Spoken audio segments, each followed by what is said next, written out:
Hello, and welcome to another episode of the Fellowship of the D20. It is once again on like a polyhedron, but we are going to be doing a side game today because, as you'll notice, there are a couple of people missing from this group. This is actually a continuation. We did the Death at Silverlight Manor game, and this is actually a continuation with the same party. So I'm going to hand you on over to Steve, who's going to give you the intro into what we're doing. All right, just kind of keep up with me because honestly, the pollen around here is terrible and it's triggering my allergy. So hopefully we can get through this. Anyway, last time we had nearly finished our search of Silverlight Manor, but it only took a rough fight with a vampire and a group of undead to finish it off. I mean, only vampire, major vampire. Eldon actually died during the fight, becoming a vampire in the process. The thing is that Eldon did not see this as a bad thing, though he ended up charming Ovak, who ended up agreeing with him that it was a good thing. Professor Thaddeus rejoined us soon after, which we ended up regretting very quickly, and the group faced a decision. Whether Eldon should remain a bloodthirsty creature of the night or kill him and allow our priestess Coral to cast Revivify on him and bring him back to life. The group was divided on that point, especially Eldon. But since Eldon didn't want to be changed back, we ultimately had to reluctantly let it go for now. But it did lead Devlin into making a reckless decision. He picked up the wand that Eldon had left behind, and he ended up becoming the new battle mage of Silverlight. Devlin did not get off to a good start with his new job. He summoned the corrupted spirit of the Veil, which he can do once a 10-day, and it ended up being destroyed by the dark powers that were lingering in the manor. This led into another huge fight with the undead, including a ghost, shadows, and devil dogs, among other things. Devlin did get some good shots off on his first round due to learning his Gloomstalker techniques, but then he got mobbed by the ghost and some of the other monsters, and he quickly fell unconscious. Fortunately for us, though, Coral showed up and turned the undead, which gave the rest of us a fighting chance, and our group eventually prevailed, though we were beaten pretty badly because of that. Coral did end up healing us of various conditions that we picked up in the fight, and we had no choice but to rest in the upper floor of the manor. After we woke up, we ended up exploring the last rooms that we had not checked in the manor. We found the former battle mage's journal, the former battle mage that had become the vampire, and this established how things started to go wrong, as well as some alchemical tools that we ended up taking. In the last room, we found a silver holy symbol of Mistra, which was strong enough to push Eldon away, and Devlin had to pack it away for Eldon's safety. However, we weren't able to find what caused the huge storm outside that was causing all the problems, or do the magic that was affecting the Veil. Devlin then suggested going back to the village, if only to see how they were being affected, and picked up some clues as to what was going on. We found that the villagers were all acting strangely, acting obsessively, and not at all like they were the last time that we were there. Although, to be fair, we did infect them all with lycanthropy, so it could have been that too. After seeing bizarre things like the innkeeper serving a hand, literally a hand, the lady just biting her lip off, and a group of sailors cutting off a lock of Devlin's hair, the group finally made the connection at that point. We realized that the town was under a curse, and the curse was driving these people mad by exploiting their deepest desires. After some discussion about this, the group realized that we weren't going to find an answer to the curse in the village. The only clue we had, honestly, was a grasping at straws, and that was to try to explore the heart of Silverlight Vale, which was to the north of the village in the manor. And with that, I hand the floor back to them, and we'll start our new adventure. I would like to say something really quick in Eldon's defense. Sure. When we first pitched him the idea of we were going to revivify him, first we just said, so we can help you, but we have to kill you. And that's where we ended the sentence. We brought up the revivify thing later. Well, why would you be opposed to being killed? So, you know. I like dying. I mean, I die all the I'd time. already been killed once that day. And quite sufficiently, I might add. Yeah. Everybody needs to be killed at least once in their life. So, there it is. Well, then I've met I find it very liberating. So, you are back at Silverlight, the city, the port of Silverlight. And as you already alluded to, things have gone completely south, and you figured out that you need to go to the heart of the Vale, wherever that might be, somewhere north of Silverlight itself. At this point, Thaddeus and Coral have told you that they need to do some research and will catch up with you when they can, if they can, leaving currently only Eldon, Devlin, and Ovac to make the trek if that is what they wish to do. Although Eldon is currently got perhaps other designs as well. So we'll see what happens. So with that, I think we left you in the inn itself, where you saw that the innkeeper was indulging and trying to serve all sorts of food and indulging all of his worst vices, and everyone has basically become the worst version of themselves. So back am I still charmed by Eldon? No, I believe that has it's been it was over 24 hours, right? Yeah. If it wasn't, it might as well have worn off by now. Right. Having my own free will back would be nice as all. The city is most assuredly, the port is most assuredly not acting like itself at the moment. So all right. Yeah, I don't think that there's anything that we can do here. I mean, and I'm kind of worried that they're going to either go crazy or turn into boars. So,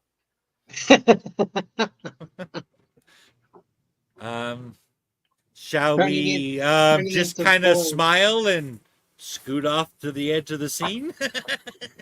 Exit stage right. Yep. I just like how potentially turning into werewolves isn't the worst thing they could do tonight. There is that. Why don't I take Lady Jess to her paramour? Yeah, you can do that.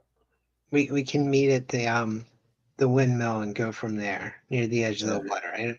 I don't really like being near the edge of the water, so I can meet you there and then we can leave. Yeah, I can imagine you wouldn't like running water. Yeah, we can go do that. Hey, even Dracula traveled by ship. It'll be okay. I tried to walk to the water's edge while y'all were in the inn. It didn't go well. Oh, okay.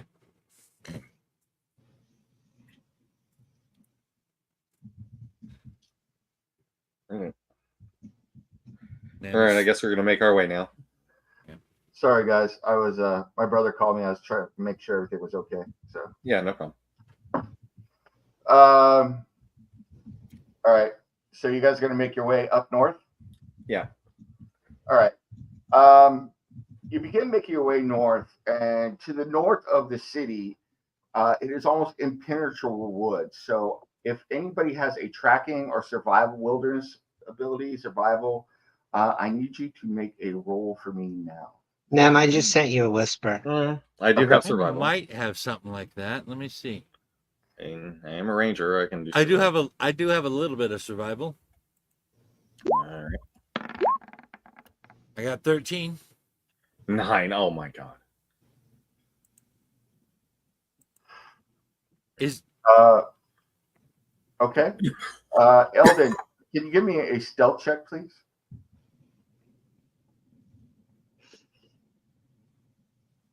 And then if you have survival, go ahead and give me that. So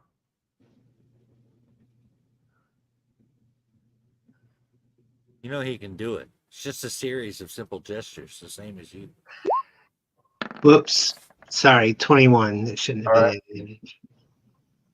That was an interview with the vampire quote, by the way. And then a 22 on survival. Okay. Damn. Wow.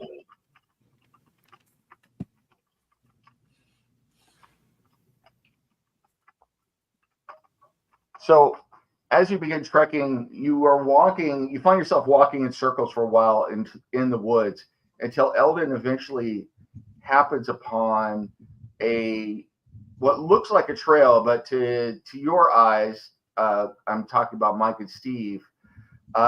You're like, I guess it's a trail. You're not quite sure, but it appears to have a direction, and you can see every now and then that there are some, it is lacking vegetation.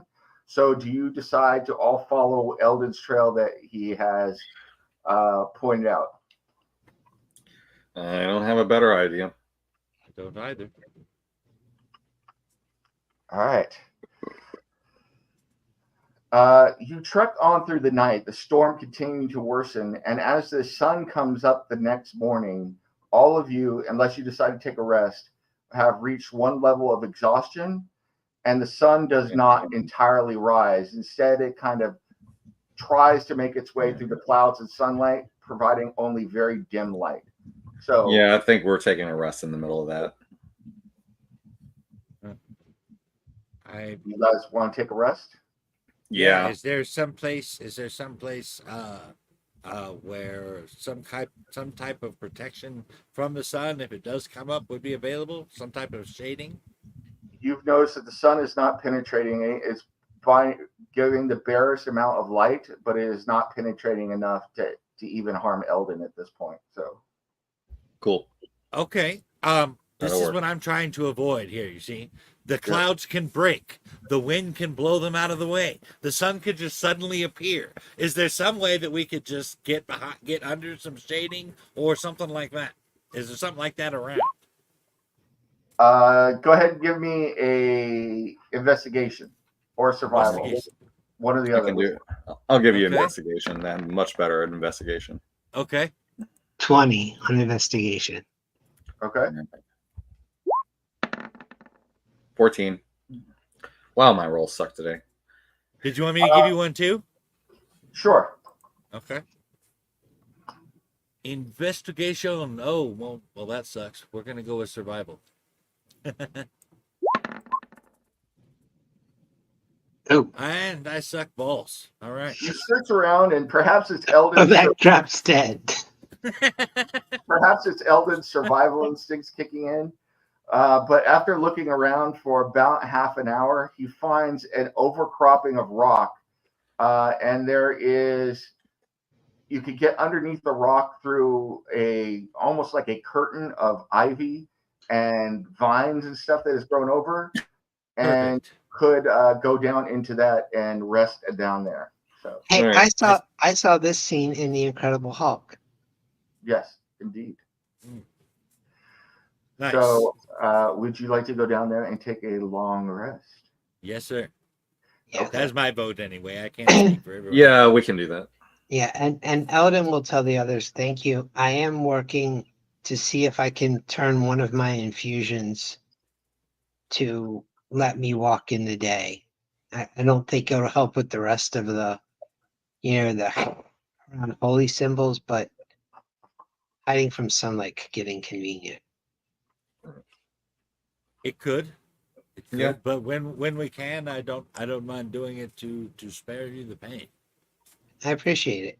And sorry for the whole charming you thing, Obak. That was reflex, if I'm being honest. When I asked you for help, I didn't realize my words carried the force of magic. Although, if I'm being honest, once I realized that they did, I did take advantage of it because I thought the others were going to kill me. Yeah. No, don't worry about that. So I just want to put it all out there. That's All what right. happened. I took advantage of you, and I apologize. All right. It's in the past. What are the rules for creating an infusion for you? Do you have to roll?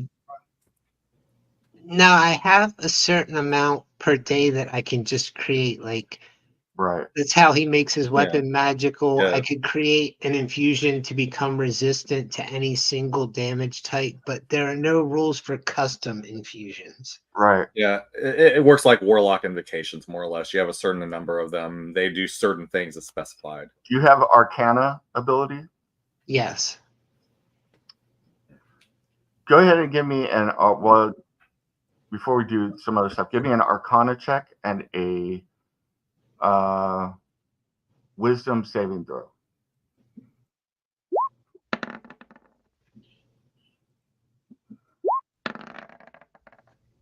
Ooh. You, on this long rest, are able to determine the type of infusion and how to weave the magic into it as an artificer to make it a magical item to protect you from the sun. However, the sheer willpower, the wisdom to be able to infuse that and strengthen it so that it can have the last long enough and be strong enough to protect you from the sun is beyond you at this moment. It protects you. If the sun were to come out now, you would get some protection from it, but it is not completely effective yet. Okay. Thank you. That's fair.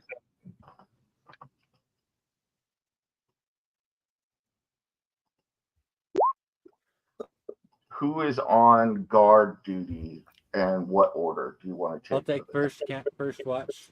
Second, I guess. Okay.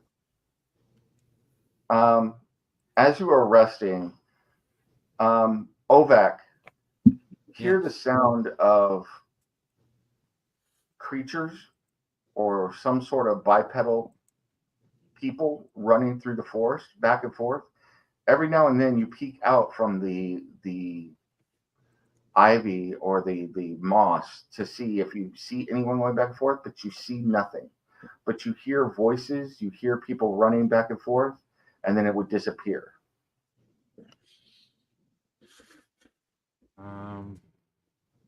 Well, unfortunately, Ovak has never seen horror movies to know this is a bad idea. Who's there? I'm gonna just go out of the little area and kind of take a quick look around. Now we'll hide behind the curtain of chainsaws. Go touch the Ouija board. Give me a perception check, please. Okay.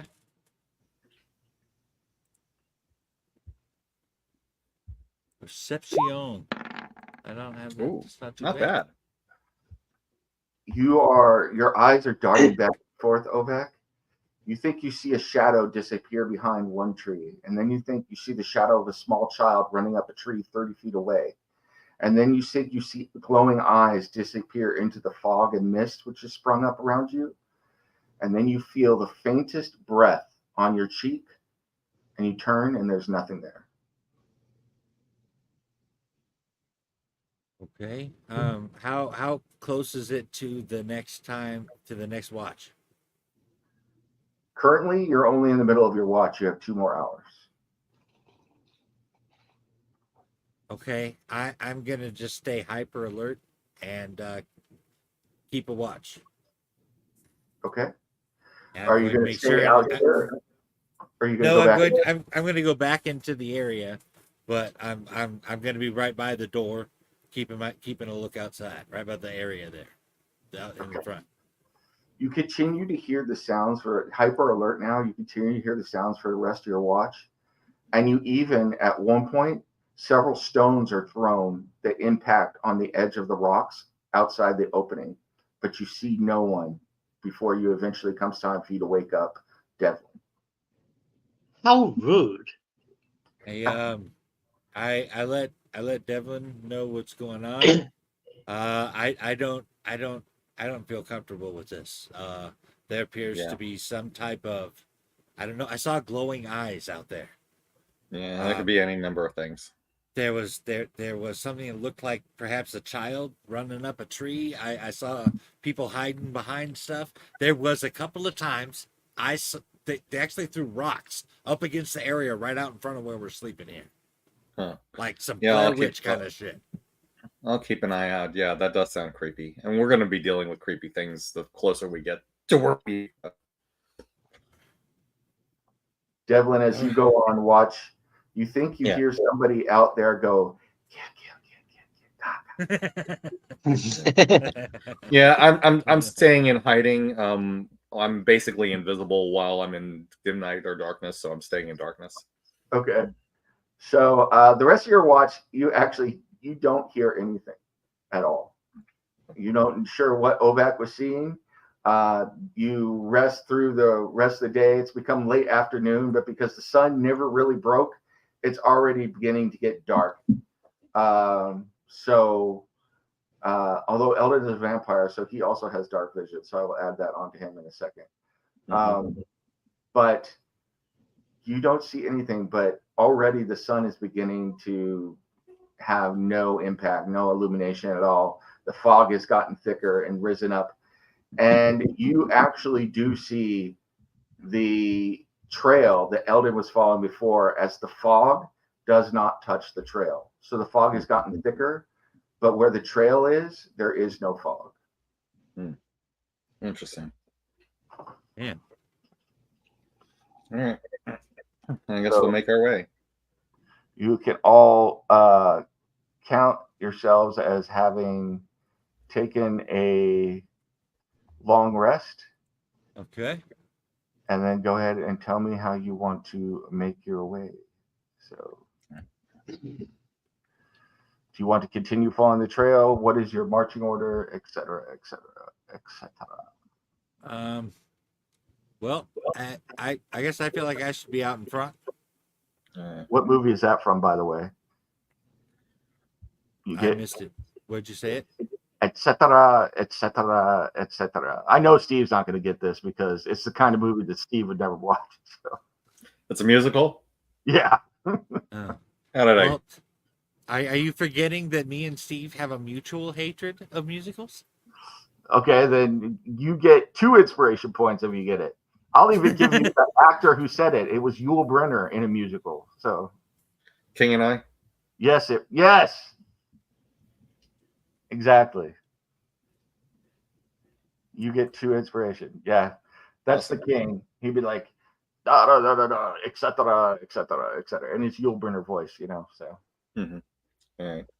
I'll probably be in the back because I'm really best at range anyway. Okay.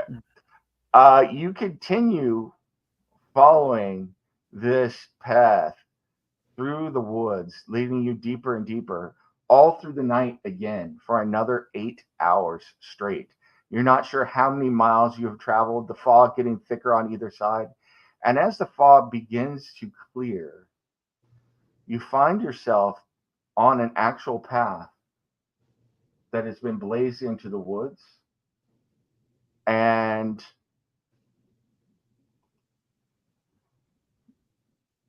can you guys Is that see an that? offhanded word, or has it actually been scorched into the woods?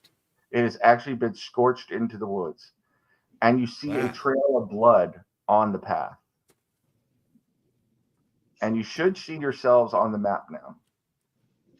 I just see black. Yep, just black.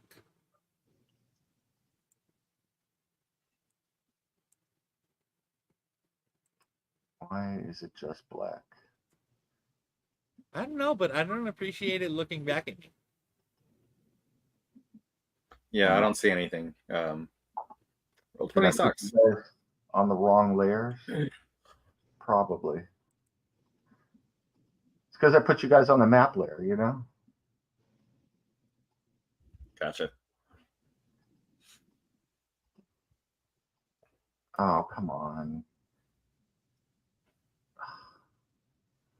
Stop being a bitch.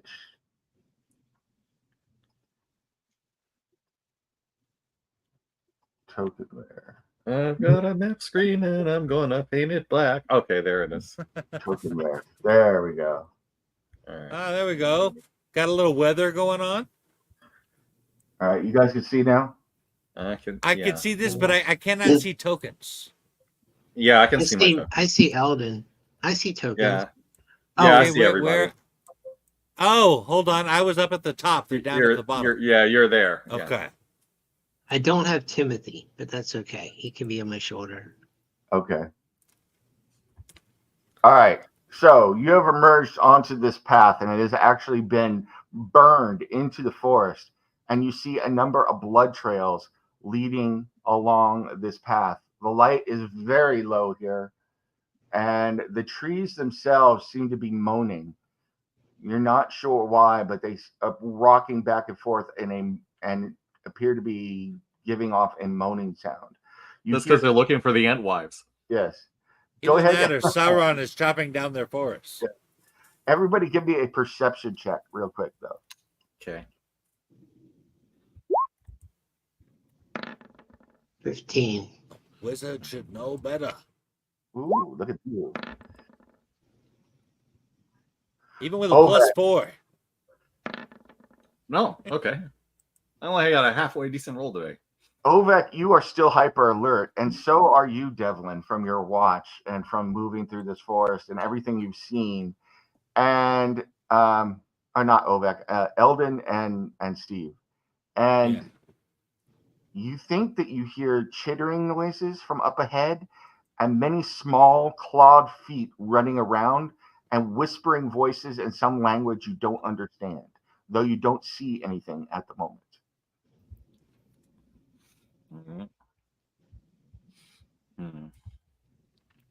I'm not liking the sound of that.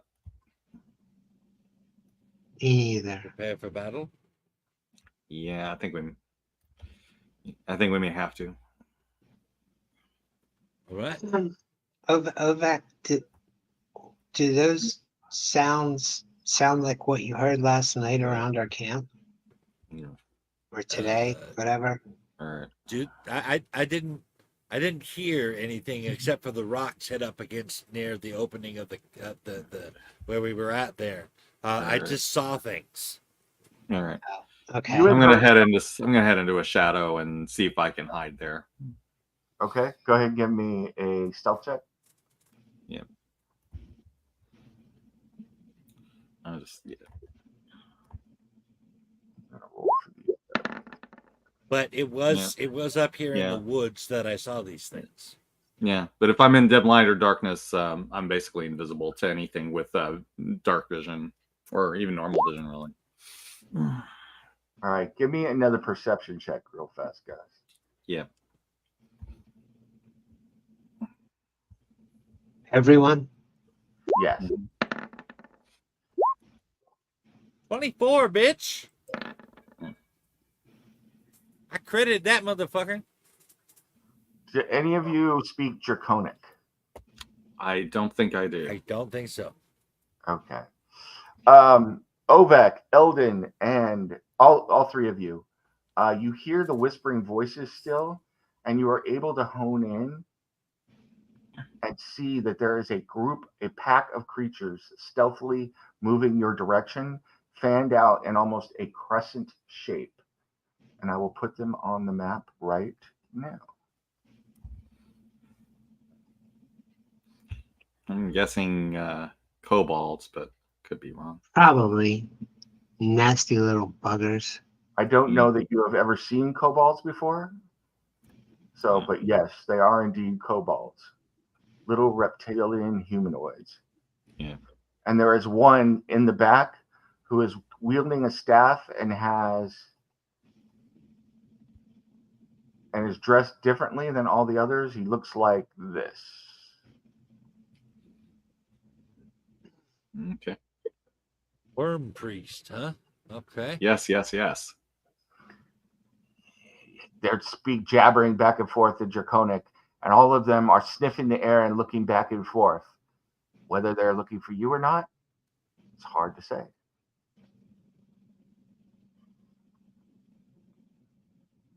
All right. But they're fanning out around us. Yes. They're fanning out. Whether it's around you or not, but they are fanning out like a search pattern. I am going to go ahead and pull out my longsword. Okay. All right. Yeah, I've got my longbow going, and I'm gonna hide in here. Steve, I'm going to I don't know. send you a whisper. What's Steve, going on? What? You keep going. You keep going out. I don't know if your internet signal or what, but you keep distorting and your voice goes out. I don't know anything about that. Everything seems fine on my end. Okay, it just happened. Like just Max right. Headroom is getting him. All right. Okay. Eldon, you said yeah. whisper. Okay. Go ahead and roll 3d6 for me. Yeah. Who? Eldon. Do you want to roll? Eldon. Okay. Okay.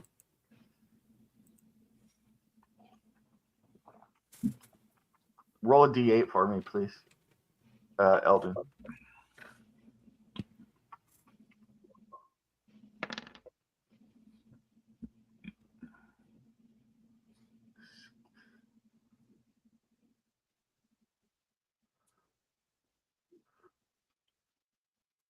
Can I get a perception check from Ovek and from Devlin, please?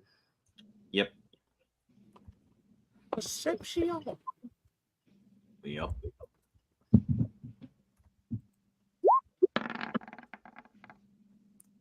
$24, motherfucker. I get +4 on that, which is pretty good for this level. All right. The two of you are Ovek has pulled his sword. Devlin is hiding, but you both look back at Eldon and you see his eyes glow, and the fog seems to coalesce around him for a moment. And then you hear the howl of wolves, and you see 6 wolves emerge from the darkness and the mist and begin moving towards Eldon. Hold on a second. Do the eyes in the mist look like the eyes in the mist I saw earlier? No. Okay. Vampire in the mist. Well, it could have been another vampire. That's all. So I had to. I wanted to check. Okay. And Well, I will give you control of the wolves in just a minute. Out come the wolves. Well, It's a I don't know. Rancid album, which you guys would know if you were punk fans. Mm-hmm. I can't give you control of the wolves at the moment. So we'll figure it All out. All right. So the Yeah. wolves come out. As the wolves come out, the kobolds hear that. Everybody go ahead and roll for some initiative for me. The wolves will just go on Eldon's turn. So Okay, got it. All right. Oh. That initiative sucked. Ouch. You've got to take more initiative, son. All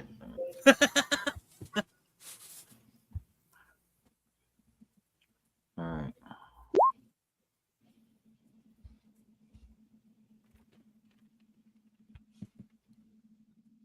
all right.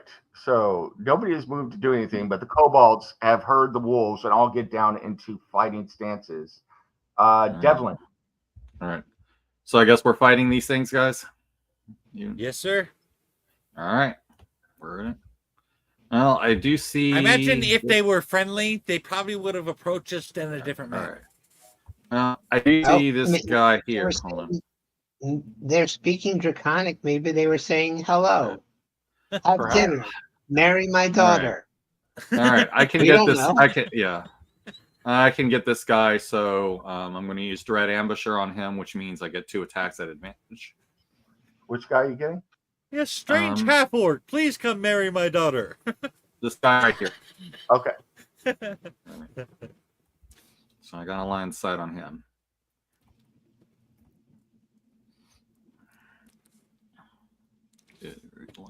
I don't know. They're kobolds. Simple folk. The common clay of New Faroon.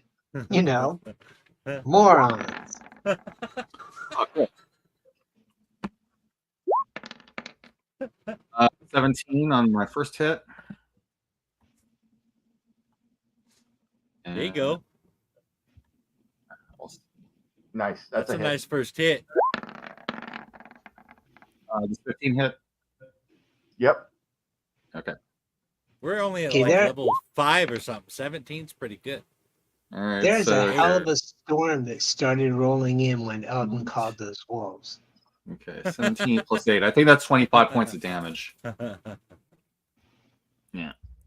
You Nice. obliterate the first kobold. He doesn't even notice you. Just destroy him, sending flying backwards, dead before he even hits the ground. All right. So let's. Like Nergal Yeah, on the edge of heaven. Yeah. Yeah. Right. So I'm gonna go and go further into the trees and find a nice shadow to stay concealed in. Okay. Ovek.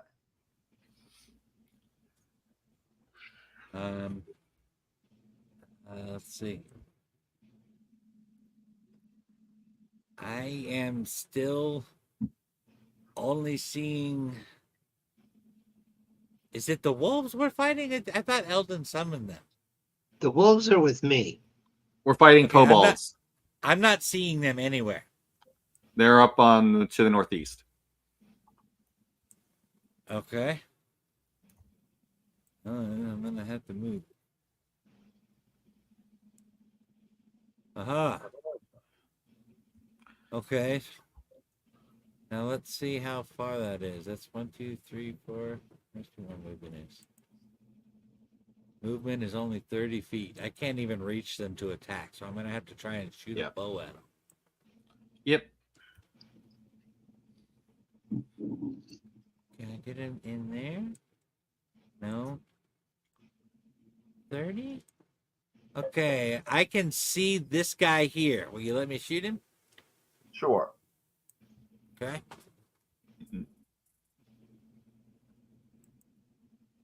Is it a disadvantage? There's a little bit of branches and stuff in the way. No, I'm not doing that right now. So Okay. you're good.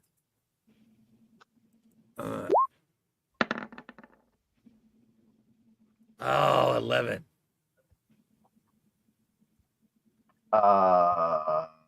That is a miss. So you shoot your bow, leaning over, trying to find a clear shot. You take a shot and it goes wide over the kobold, missing it, and it ducks down into the underbrush, skittering and chittering at you and holding up his hand and saying something unintelligible that you can't quite understand what it's saying. Really? Yes. But Hold on a second. Okay. I'm saying that to the party. That kobold just made a gesture that made me think that maybe they're not here to fight. I shot at him. I missed. He hid behind a bush and held his hand up as if I don't know what he said, but No. I'm just saying suddenly this feels different. We'll see. All right. The kobold I am not going to shoot at him with my second attack. The kobold that is dressed differently with feathers begins chanting something in Draconic and then throws a bag high up into the air, which lands halfway between himself and Ovak, clatters to the ground, and a bunch of bones spill out of it and begin assembling themselves until they form. Maybe I am going to take my second attack. This. Oh shit, what is that? I gotta zoom in on that shit or something. It looks like some kind of weirdo xenomorph thing. I'll show it to you just right now. All right. The fuck? Okay. So fuck these guys after all. I was wrong. The creature is still forming and doesn't take an action this turn, but rises up into the air, standing a full 10 feet tall, its eyes glowing a deadly blue, black scales dripping off of it, and reforming and eyeing you, Ovek. Okay, well, I'm going to go ahead and take my second shot at that thing. 21. All right, that's a hit.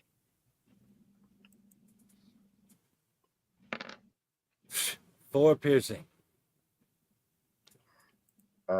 Okay. Your arrow, but it came with a really dirty look, though. Yes, your arrow nicks one of the bones, and the creature looks at you disdainfully. A little bit of bone falling to the ground, but still not really that damaged. Then it is the kobold's turns because Eldon rolled really low. So what I thought might have been a plea to hold on a second was actually a casting of a spell, apparently. Devlin, what was your high check? Your sneak? I believe it's at 15, but you are at disadvantage. Just gonna roll once for everybody. Mm-hmm. Yeah, nobody sees you. 1, 2, 3, 4, 5, 6, 6.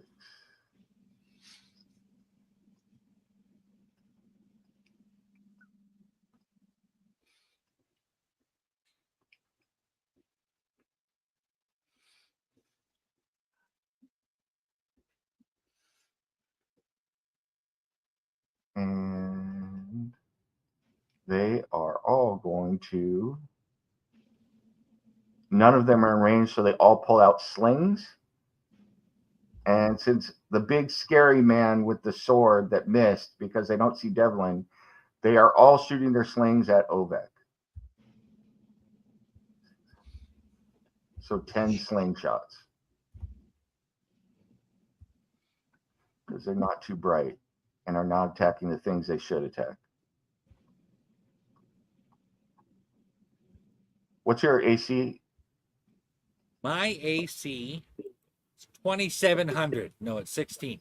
Okay. You should have gone with the 2,700.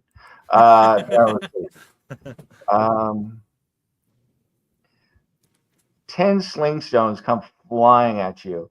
You are able to bat aside or dodge all but 2, but 2 of them do strike you for 10 points of damage. All right.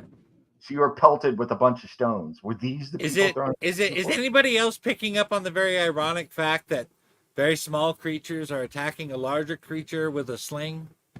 Yeah. They do call it very small. Eldon. No, Goliath, I haven't picked up on it at all. So how much is that? 10. What damage? 10. Okay.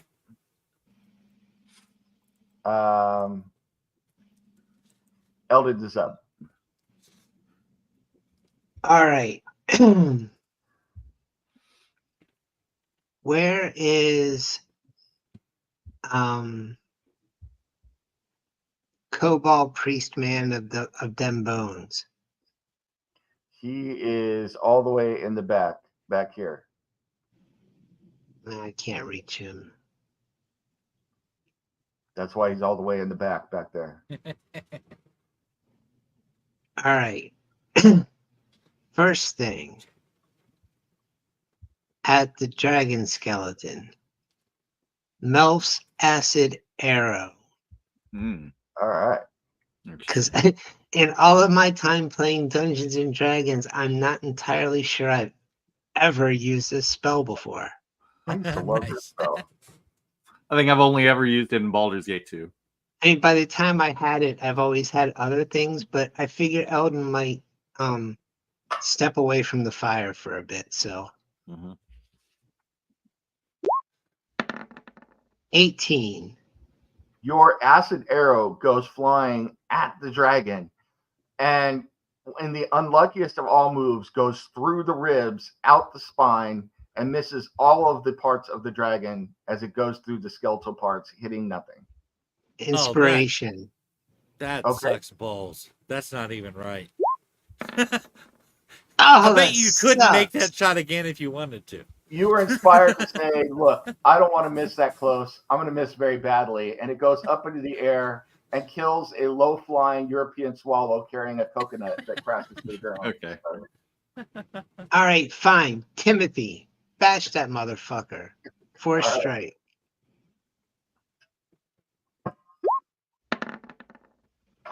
20. That's a hit. Do you know about the Def Leppard backstage passes involving swallows? No, I can imagine, though. They used to Ten? give out. They used to pick out girls from the audience, and they would give them backstage passes that had the picture of an eyeball, a small bird, and a fisherman. I swallow semen. I imagine. All right, so the Draco skeleton takes 10 force damage, and I'm going to order the wolves to attack the kobolds. All right. Nice. Let's see. The wolves can. Their speed is 40. So, can Damn. anybody do it? So 1, 2, 3, 4, 5, 6, 7, 8. They can't. They can get to them. They just Yeah, can't attack this turn. So, No, but they can get there and keep them busy. yeah.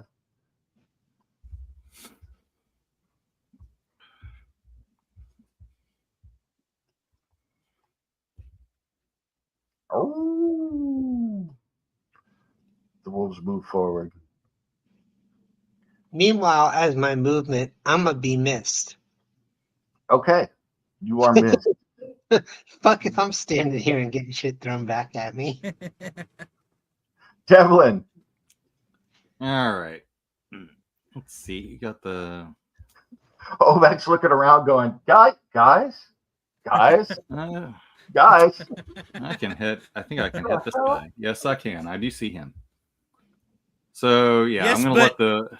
But do you have to? We're talking about kobolds, which are rather short. We don't. How big are these wolves? Kobolds? They're like The 2.5 wolves are wolves, so I don't know. I mean, those wolves they're bigger than the kobolds. Wolves are going to. Well, I'm just wondering now. Do we have to shoot over or around the wolves to get to the kobolds? I mean, if we were being realistic, yes, probably, but we don't do that. So, well, besides, it's not like they're pets. They're disposable. Yeah. Well, as long as they're not your children. I have I'm advantage going to to hit him. report this to the union. So. All right. They are not Eldon's children. All right. Hunter's mark. Yes. Hunter. Now, Yeah. if you want to summon wolves, Eldon, you have to do the Dracula Godfrey voice. Yeah. All right. Children of the night. All right. Hunter's mark on this guy. And then we're going to take a shot. Okay. At advantage. I'm assuming it's the one closest to you? So. No, it's the one past the wolves. So I see this one and then this one right here behind him. Okay. Because the wolves already kind of got that guy surrounded pretty much. So. Okay. I want to take out his buddy.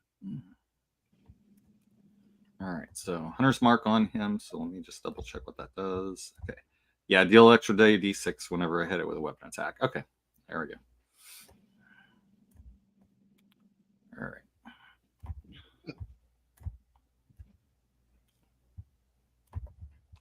All right.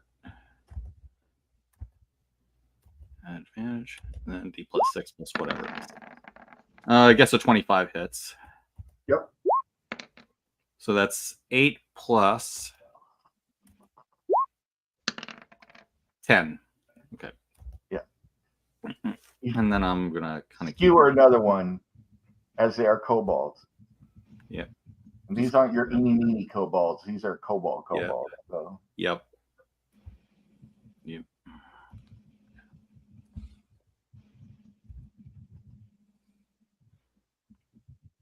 All right, I'm done. All right. Ovek. Okay.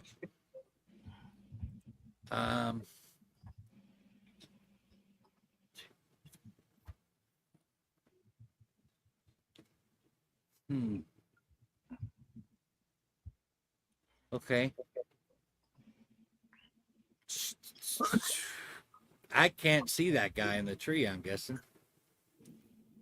So I am gonna have to I'm gonna come up here to attack this guy. That rain is a cool effect. Which guy are you attacking? Yeah. This is the only guy I can see. I might be able to see this guy in the tree now, but I couldn't see him when I was approaching. That is a wolf. So that is one of his wolves. Okay. You can attack it if you want. Well, then I guess. Well, the tree's in the way of shooting this guy. Well, shit. But the trees are high, so don't count that as visibility and stuff. So. Okay. Well, I guess I'm gonna shoot at this guy then. All right. If you can't see, I'll tell you can't see. So.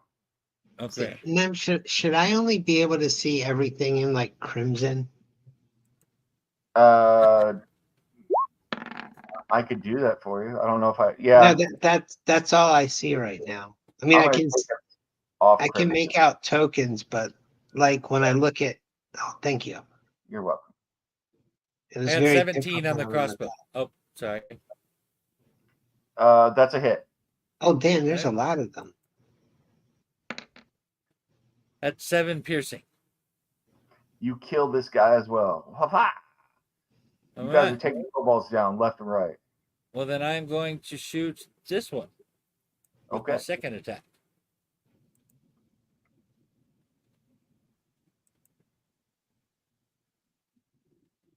Whenever you're ready. Oh, I'm hitting the wrong one. There we go. That is a hit as well. 16. All right. And 7 piercing on him. You kill him with a second crossbow bolt. You're collapsing the entire right side of the kobold attack. All right. Ha-ha. The worm priest, seeing this, comes down here to bravely hide behind his surviving creatures, his surviving soldiers. And he begins reciting something in Draconic. And you see this spring up around him. You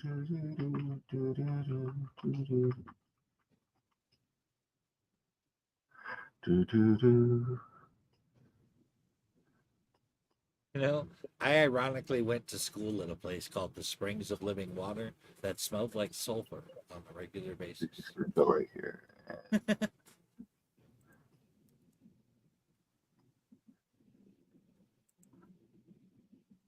Oh, damn.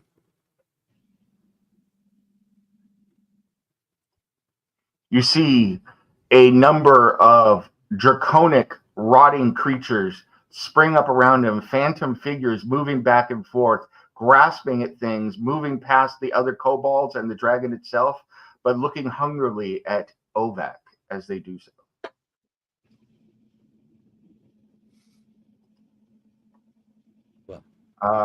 The kobolds themselves. I'm not that kind of girl. Don't look at me now. That one will attack that wolf.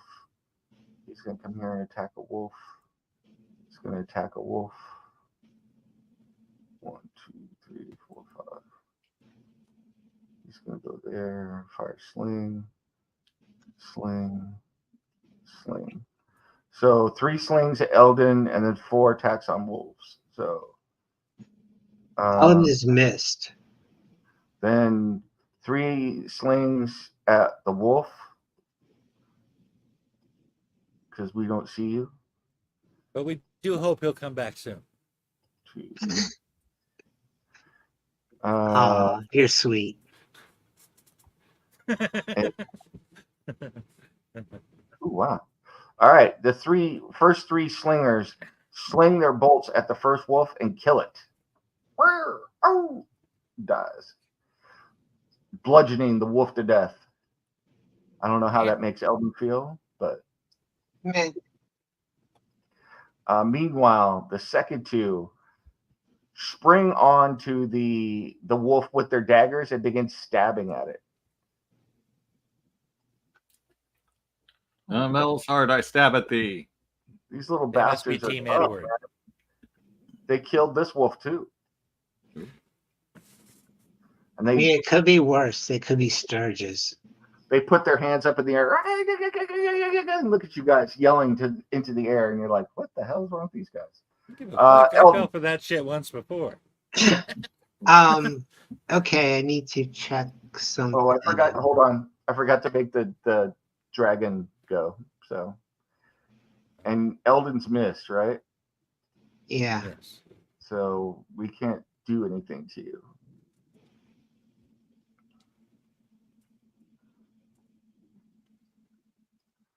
So it swoops towards Ovek.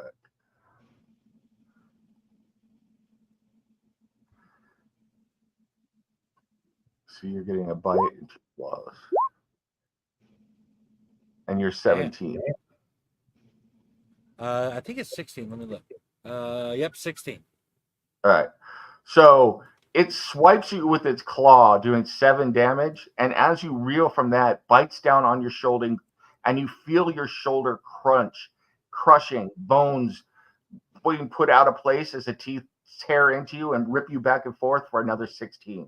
So you take 23 total damage. Yeah. All right.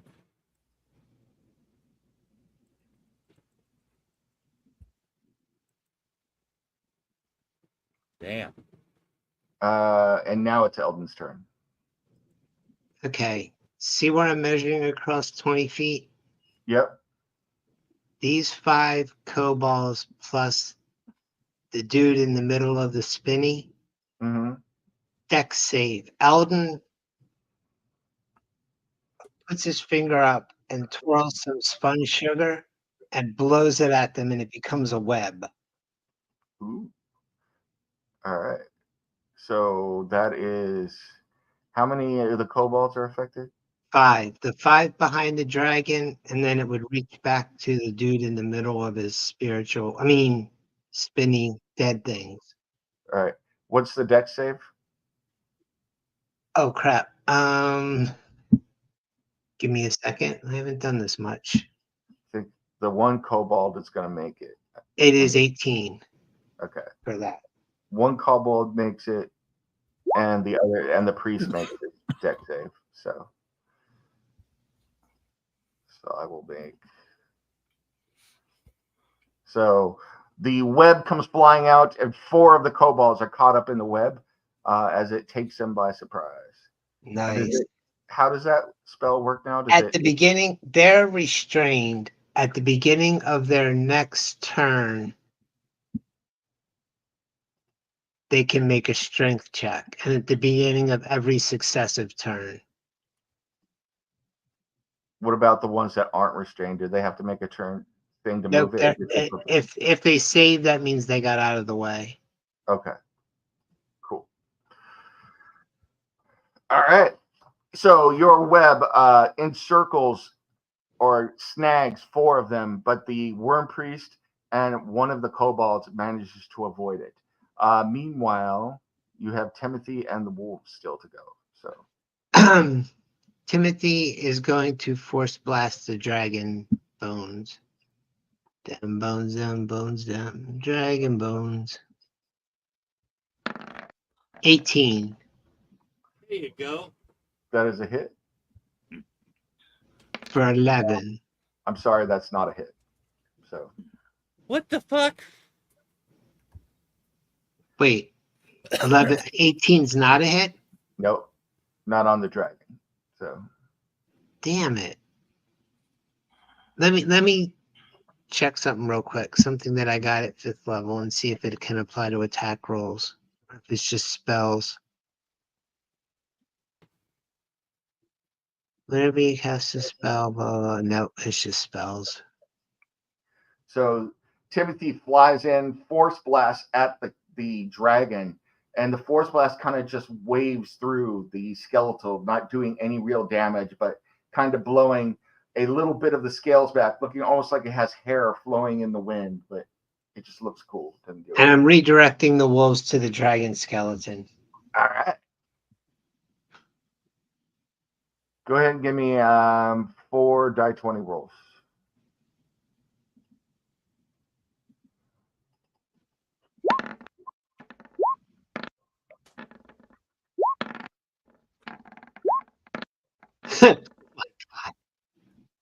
So none of those hit. I wanted one of them to grab a bone and run away. All right, that's it. I can't miss this time. So the wolves all come in, yarling and snipping and snarling and biting at the dragon, but the dragon is too tough for them. They get a hold of it several times, but are unable to do any damage to it. So that brings us to Devlin. All right.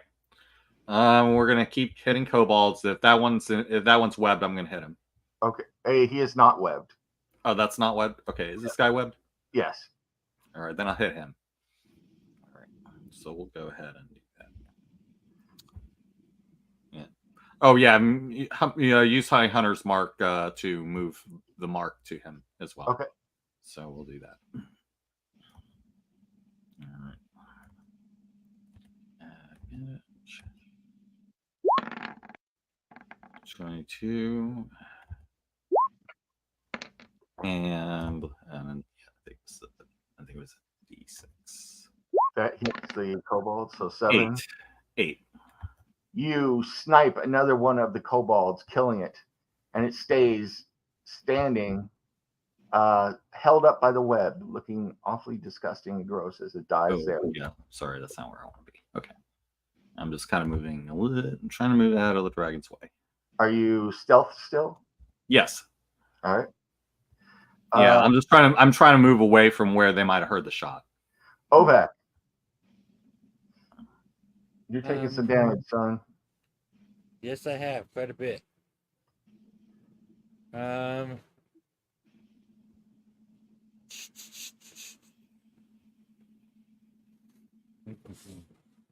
guess I'm going to try and attack the dragon. Okay. Ovak, move around and flank it with the wolves. Ah, okay.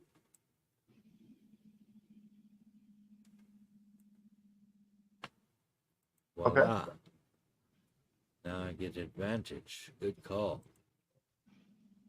All right. They're on our side. Yep. Great axe. 25. See what I tell you. Oh, I didn't Nice. even do that with advantage. I forgot. Why don't you roll your 16 advantage? slashing. Yeah, Let's see if I get a crit. All right. Yeah. If I do get a crit, I could get a savage attack. So that's a good idea. So close. No. All right. 16 is still good. So It was Yep. right on the edge. you And have a here's huge my roll second with your attack. great axe. Okay. I'm sorry. What? So you do a huge blow with your great axe, breaking several of the bones, and for the first time, actually shaking the creature, making it look a little unstable. Hell yeah.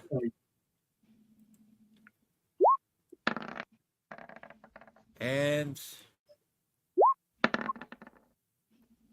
17. That is a miss.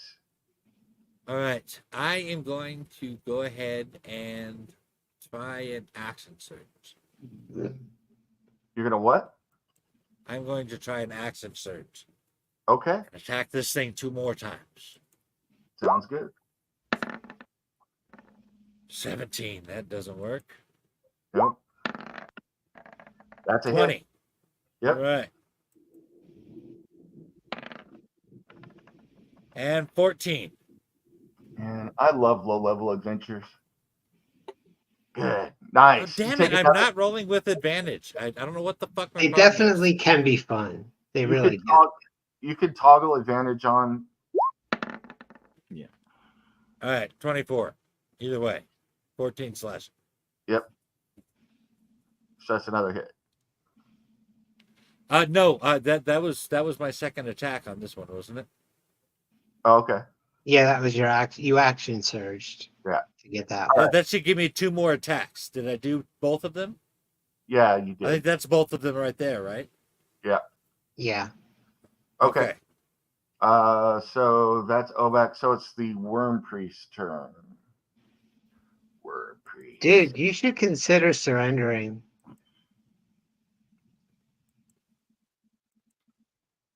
Oh, I'm sorry. You don't speak common. You kneel now. Kneel before You've Zod. heard, my name's Zod. You know what to do from here, right?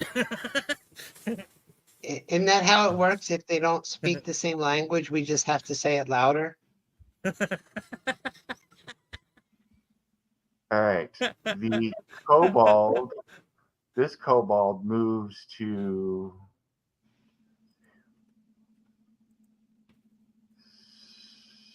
6 right there. And I'm going to need 1, 2. Oh, let me look at this again.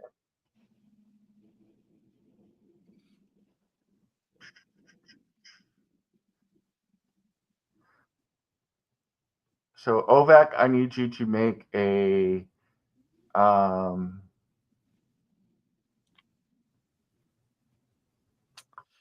Oh, seriously, throwing spirit guardians around? Saving throw, and then Eldon, can you roll You cut out there for a second. What saving throw? a wisdom saving throw? Wisdom saving And throw. then Okay. Eldon, can you roll D20 twice for me for the wolves? I was got going a to ask 20 if on you my get an wisdom save. adjustment, but I can roll the d20. Yeah. 20. So you made your saving throw. We should also call Guinness. A half orc just rolled a 20 on a wisdom save. 7 and 17. Okay, so one of them makes their saving throw. So both those wolves have their speed halved. Ovek, your speed is halved, but you don't take any damage. One of the wolves is torn apart. So which one do you want? The top one or the bottom left one is torn apart by the spirits, and you see its flesh and skin and fur melt right off its body. So The bottom one. okay. Motherfucker, that was my wolf. And then in mist form, can you be affected by spells and stuff? He's not in mist form right now. Okay. He used up too many actions. I don't know which one. I'm gonna have Eldon call it. High or low? High. All right, you get it. Do you want high to be you get attacked, or do you want high to be Ovek gets attacked? Oh, come on, dude. All right. No, you're attacked. You called it, so you get to be attacked. So I need you to make another wisdom saving throw, please. For you. 21. All right. You feel an energy building around you, but you were able to resist it. But you hear 5 distinct voices whispering, going, "From Avernus, we come to burn you." Eldon will just look at the dragon priest and smile in a way that shows his fangs. Oh dear. So Cobalt's turns. This one needs a strength. 2 strength checks, 3 strength checks. I don't think they're gonna break out. Your priestess has more in common with me than with you, dog boy. All right. So these two are still. Webb just makes it so they can't move. They can still attack, right? I think so, but I still have it open. Let me make sure that condition.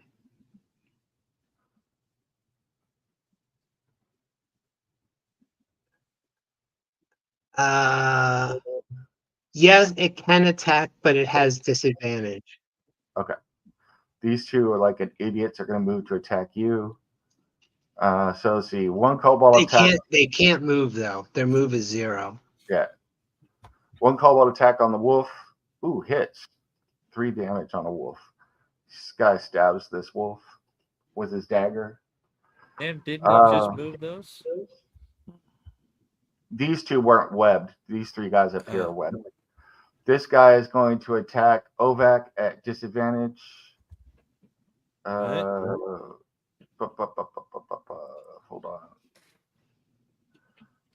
on. I got a feeling I might need my relentless endurance. Advantage toggle. So he's attacking at disadvantage, dagger, and he misses. And then these other 2 guys are going to attack with slings at, we'll go at Ovak too, at disadvantage. Both miss. And then 2 guys are going to attack with daggers on Eldon. I can't imagine getting hit with a sling from 5 fucking feet away. What's your AC? 19. Yeah, they miss. All right. So that's going to take us to Eldon's turn. So the kobolds do a whole bunch of not doing much of anything. So, and it goes to Eldon. Say, I had something I was gonna do, but now I got a cobalt in my face. Fine. This cobalt right here in front of me that just tried to do whatever he just tried to do to me. Yep. I bit him. That's a hit. 24. Yeah. 25 damage. You rip the throat out of the kobold. This blood tasting absolutely disgusting as it rolls down your face. And then I smile at his friend. Do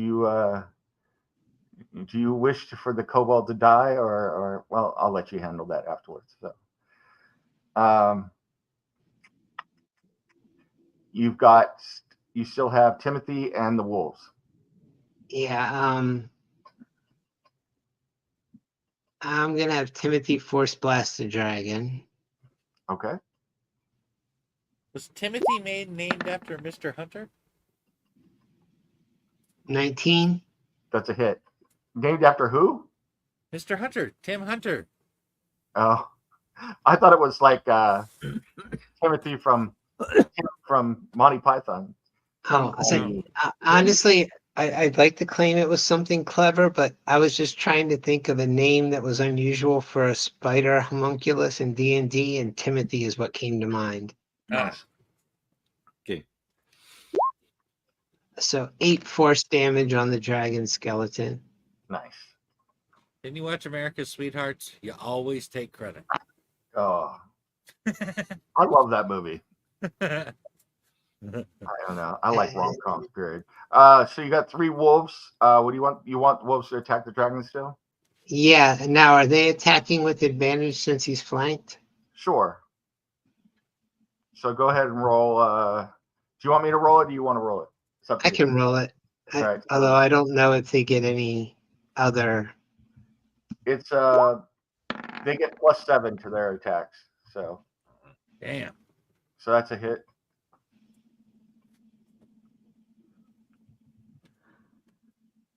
I'll roll damage. Well, you know what? You can roll damage too. Just roll to see if that's a hit. That's a hit. Roll 2d4 plus 2 3 times.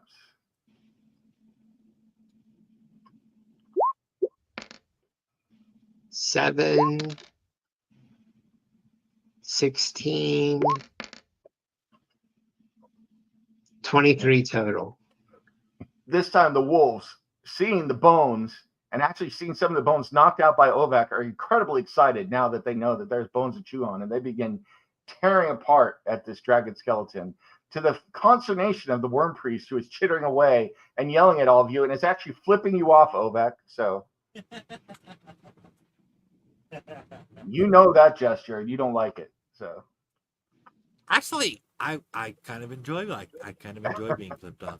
It It means Eldon I'm is getting to just- them. Eldon is just looking across at the Cobalt Worm Priest, smiling and licking his lip, licking the blood off his fangs. all right. Hey, Devlin, before you go, I'm going to go use the restroom real quick. So, All right, that's fine. I'm gonna go grab some tea then. I'll be right back.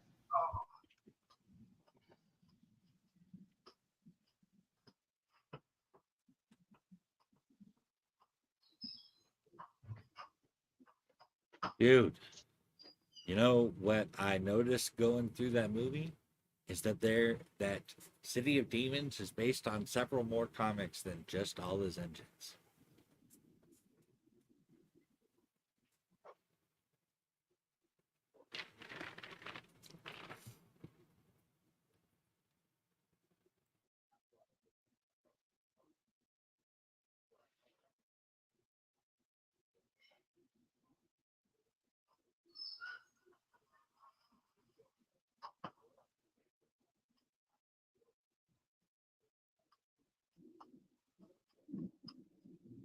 I've been drinking water like crazy because I got a cold. Oh, man. Spirit Guardian sucks when it's turned against you. So.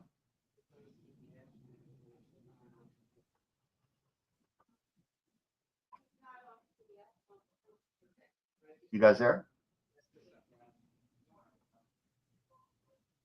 Yes, I'm Should here. we- I had my thing muted. Oh, that's all right.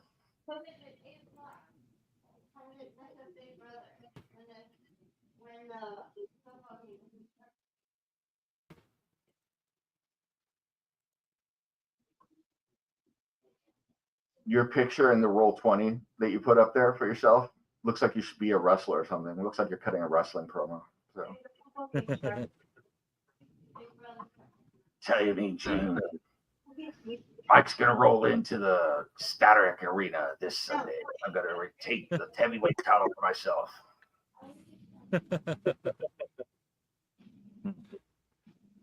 What Damn you it, gotta Echo do, now. brother? When all my little Yes. Mycomaniacs fill the scroll and Mycomania rolls wild on you. I don't like a maniac. That's good stuff. I am a real American, fight for the rights of every man. Dun, dun, dun, dun, da, da, da, da.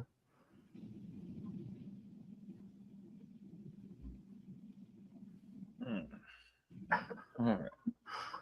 I was never a huge Hulk Hogan fan, but I have to say I would always get jacked when that music would start playing. It was a really good song. Yeah. Yeah.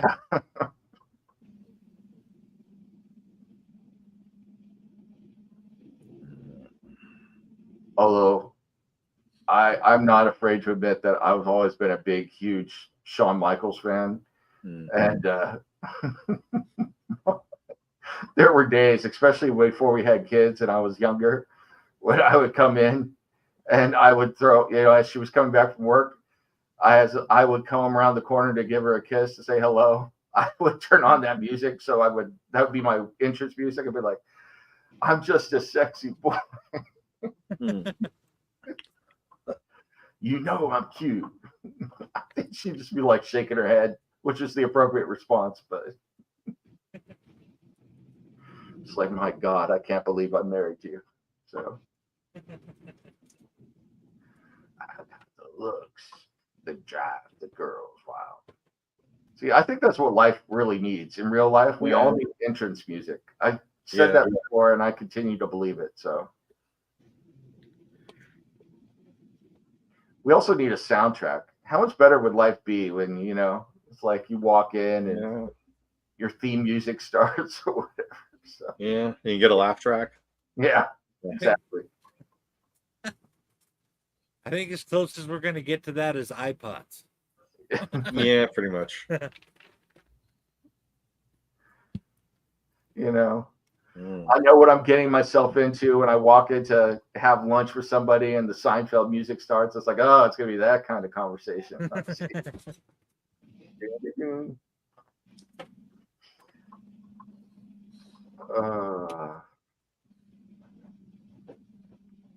I still love that show.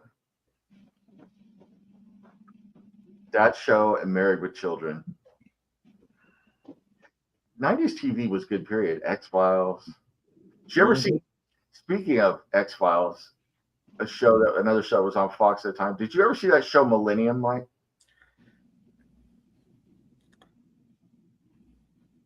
It had Lance Henriksen in it. That was Carter's second show, right? Yeah. And so what about all of the serial killers and weird stuff leading up to Millennium? So saw a couple of episodes of that. Yeah, I never really saw it myself. I knew of it, but I never saw it. There was another one. I think they only ever did one season, but there was a show. I forget what it was even called, but I kind of got into it. I want to say Kevin Bacon was on the show, and it was about all these people were being turned into serial killers through this paranormal thing, and he's an FBI agent investigating it and finding out that there's like an epidemic of serial killers. I think I vaguely remember that. Yeah. I kind of remember that, yeah. Honestly, people thought there was an epidemic of serial killers in the 70s. But I submit that there has always been a large number of serial killers. We just became more hyper aware of them in the 70s. Yeah. Well, that's when they started giving them the names, and well, that's not fair. They were doing that before. Yeah. But I don't know. I remember one of the first news stories I remember following on TV as a kid, because it was on the news all the time, was the Hillside Strangler. I don't even know if you guys ever heard of the Hillside Strangler. But yeah, I've heard of him. Yeah. Of course, I've heard of the Hillside Strangler. Do you know who you're talking to? Okay. Well, although I remember, I like to watch some of these true crime things sometimes. Have you ever heard about the guy in the early 1900s who was a serial killer, and they think it was a doctor in St. Louis? H.H. Holmes. Yeah, it was in St. Louis, I Yeah. think. Yeah. Yeah, the Supernatural did an H.H. episode Holmes on was a him. sick bastard. Yeah, one of the Dark Picture anthology video games is based on H.H. Holmes, The Devil in Me. Yeah. Have you ever read some of the letters H.H. Holmes wrote to his girlfriend? No. Just picture 2.5 cups in a letter. Wow. He was obsessed with it. Called it sweet peanut butter. Jesus.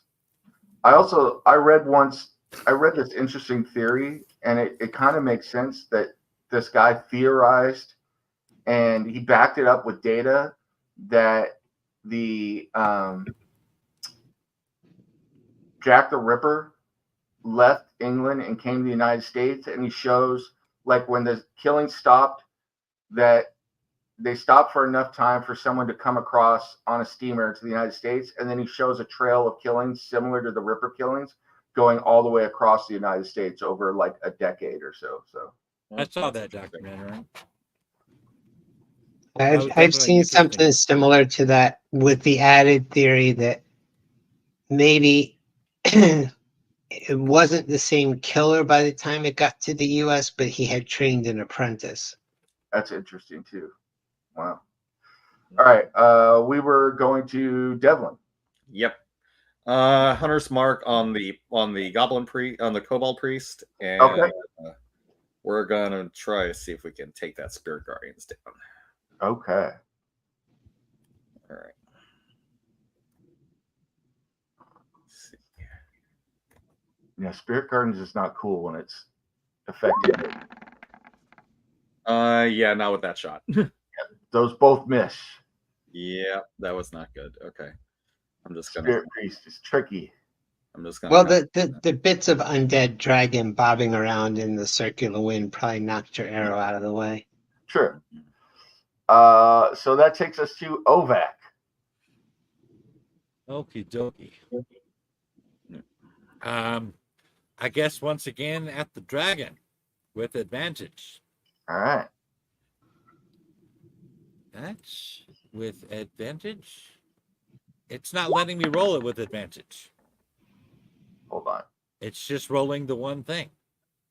Let me. Oh, I see. I need to adjust it at the top of my sheet there. That was my bad. Okay. Try that again. All right.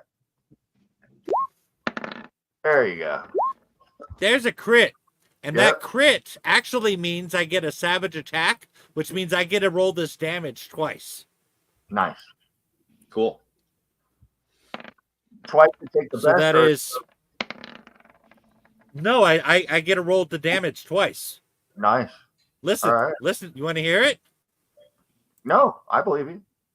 Okay. So there was 1. Yep. And there is 2. So 16 and 16 is 32. Nice. You take a 32 for a level 5 character is badass. Huge chunk out of this creature. Dragon, you take an entire part. I mean, the entire tail falls off as you slice it off, slashing into the dragon, bones flying everywhere. It is barely holding together. Actual magical constructs holding the bones together, not the bones themselves. You have weakened it that much. Hell yeah. Well, here comes round 2, baby. All right.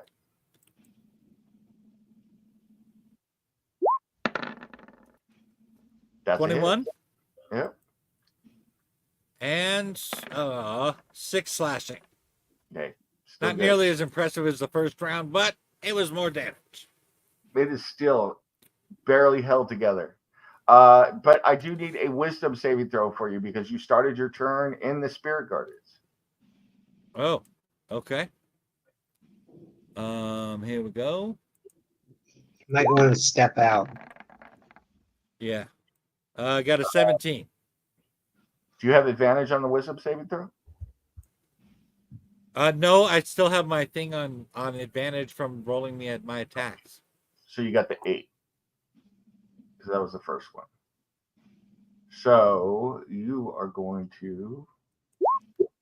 You feel the draconic images, the spirits ripping at your flesh, and you take 13 necrotic damage as it eats away at your flesh, ripping away pieces of your flesh, darkening and falling off your body, even as you had 2 triumphant attacks on the dragon. Okay. You guys are probably going to have to drag me out of here. Mm-hmm. Worm Priest. There might be something I can do to help with that. Yeah. 1, 2, 3 We need to take down that spirit guardians. goes here. I have a thing that makes it so I go to 1 point instead of 0. So I'm not going to die, but I got no way of healing myself. So those 3 wolves are already in there, but Eldon is new. So Eldon, I need a wisdom saving throw.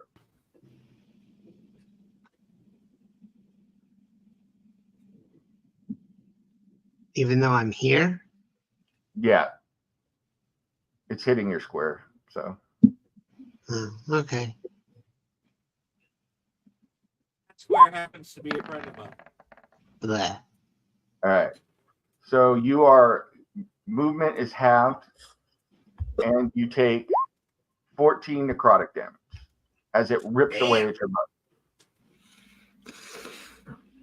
And Right. then And as a result of that, because of his fade away ability, he becomes magically invisible and undetectable till his next turn. okay. Gnomes have a neat feat called fade away. Very cool.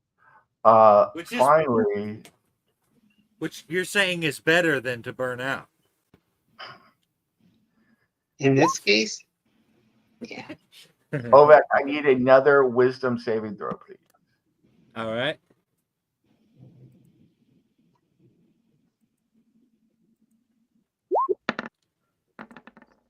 Ooh, 13. I think you made it.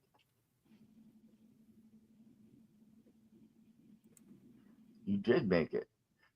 Holy shit. You were able to resist an energy building around you, but in your mind, you hear 5 separate voices whispering, "From Avernus, we come to battle your soul. I couldn't make that out at all. I'm sorry. From Avernus, we come to burn your soul." Okay. Oh, Lord. Avernus. What a shithole. Yeah. I don't know anybody dumb enough to go in there. And then the dragon, hate to do this, but it can't reach Eldon. Well, it's got wolves around it, and those wolves heard it. So let's kill those wolves. It's going to do a bite and 2 claws. So here's a bite on one of the wolves, and that's a hit. And then 2 claws on the wolves. I think one of them hit. I don't know about the other one. I got to see what their AC is. Yeah, 2 hits.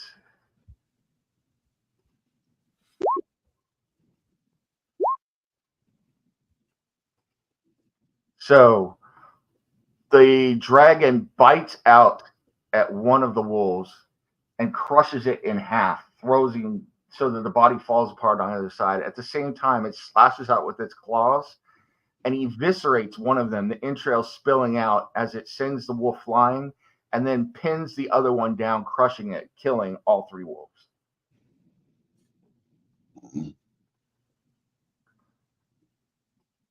But they did their job. But Eldon is now sad. There's always more wolves. All right. Strength check for those kobolds, which I don't think they have a chance in hell. No, they don't get out.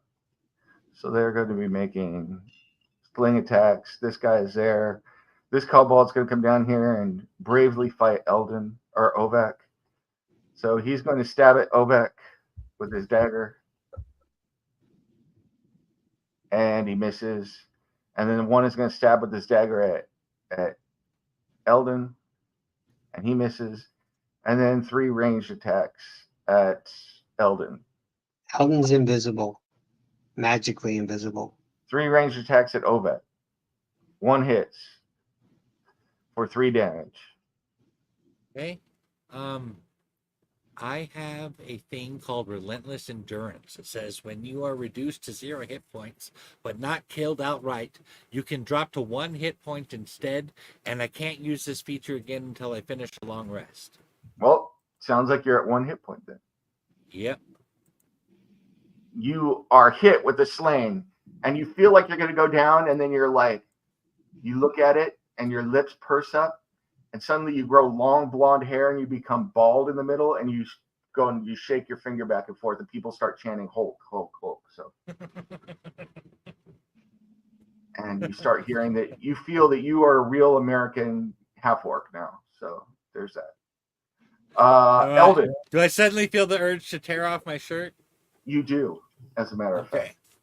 So Eldon will take 2 steps back and look at the Cobalt priest, smile, and say, "We got off on the wrong foot. I think you should surrender to us." DC 18 save. okay, you're gonna take a attack from the Cobalt of attack opportunity. I was invisible, would I? If I didn't appear till I was here? No, because you wouldn't be engaged. You're not engaged. You didn't put a ring on that finger yet. DC 18 wisdom save. Yeah. He does not make it. He is my friend.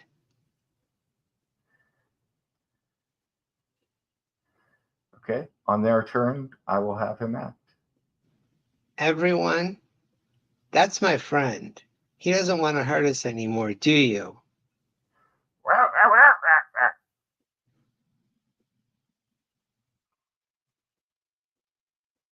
No, he says. That's all you hear. So that takes us to Devlin. All right. Well, since he's charmed, I'm not going to hit him like I originally planned. Actually, you know, the word "no" is the one word that is the same in several languages. It means the same thing, pronounced the same thing in several languages. I can move my Hunter's Mark to the dragon and hit him. Okay. Seems like Yeah, it doesn't surprise me that because the languages share a lot of the same, but that is strange. Right. All right, go for it. Hit the dragon. Ooh. Hit. All right. Crit. And then that's a 10. And on top of that, 13 points damage on the dragon. Nice. And I'll do some more. Your arrow finds its mark, hurting the dragon. It's still up, though. Still going. Ovek. Well, Ovek, hit the dragon, not the kobolds. Let's see if this works.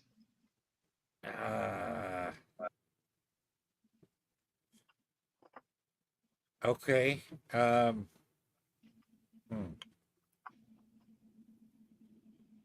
can't. I'm in the I have to deal with the spirit guardian because I'm starting the tournament. Oh, right? well, I mean, do what you got to do, man. So that's a wisdom save first, right? Or what was it? Yeah, it's a wisdom save. Right. Yeah. All right, 8. That's not good. Yeah, Nope. you're dead. I'm dead.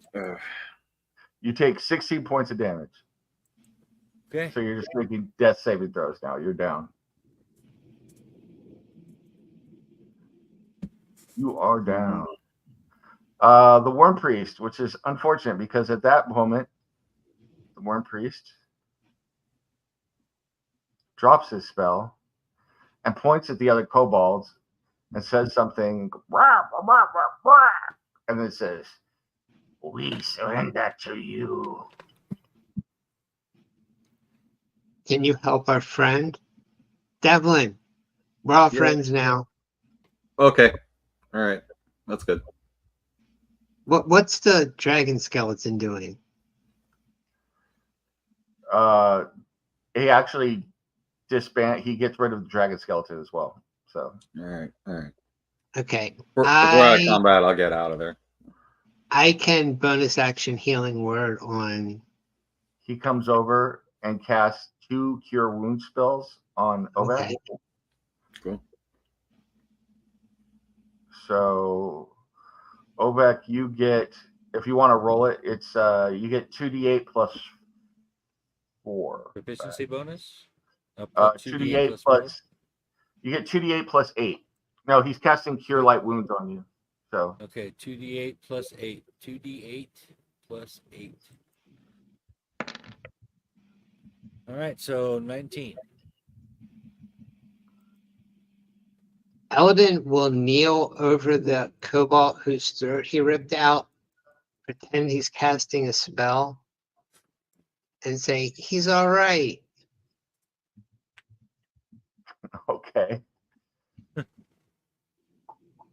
He rises again, looking pale for a kobold, whatever that is. Well, he did lose a lot of blood. Yes. The kobold kind of looks around. Its eyes red like they were always red, but is up and moving around and looking around. Give me a perception check from both Devlin and Ovek. So Okay.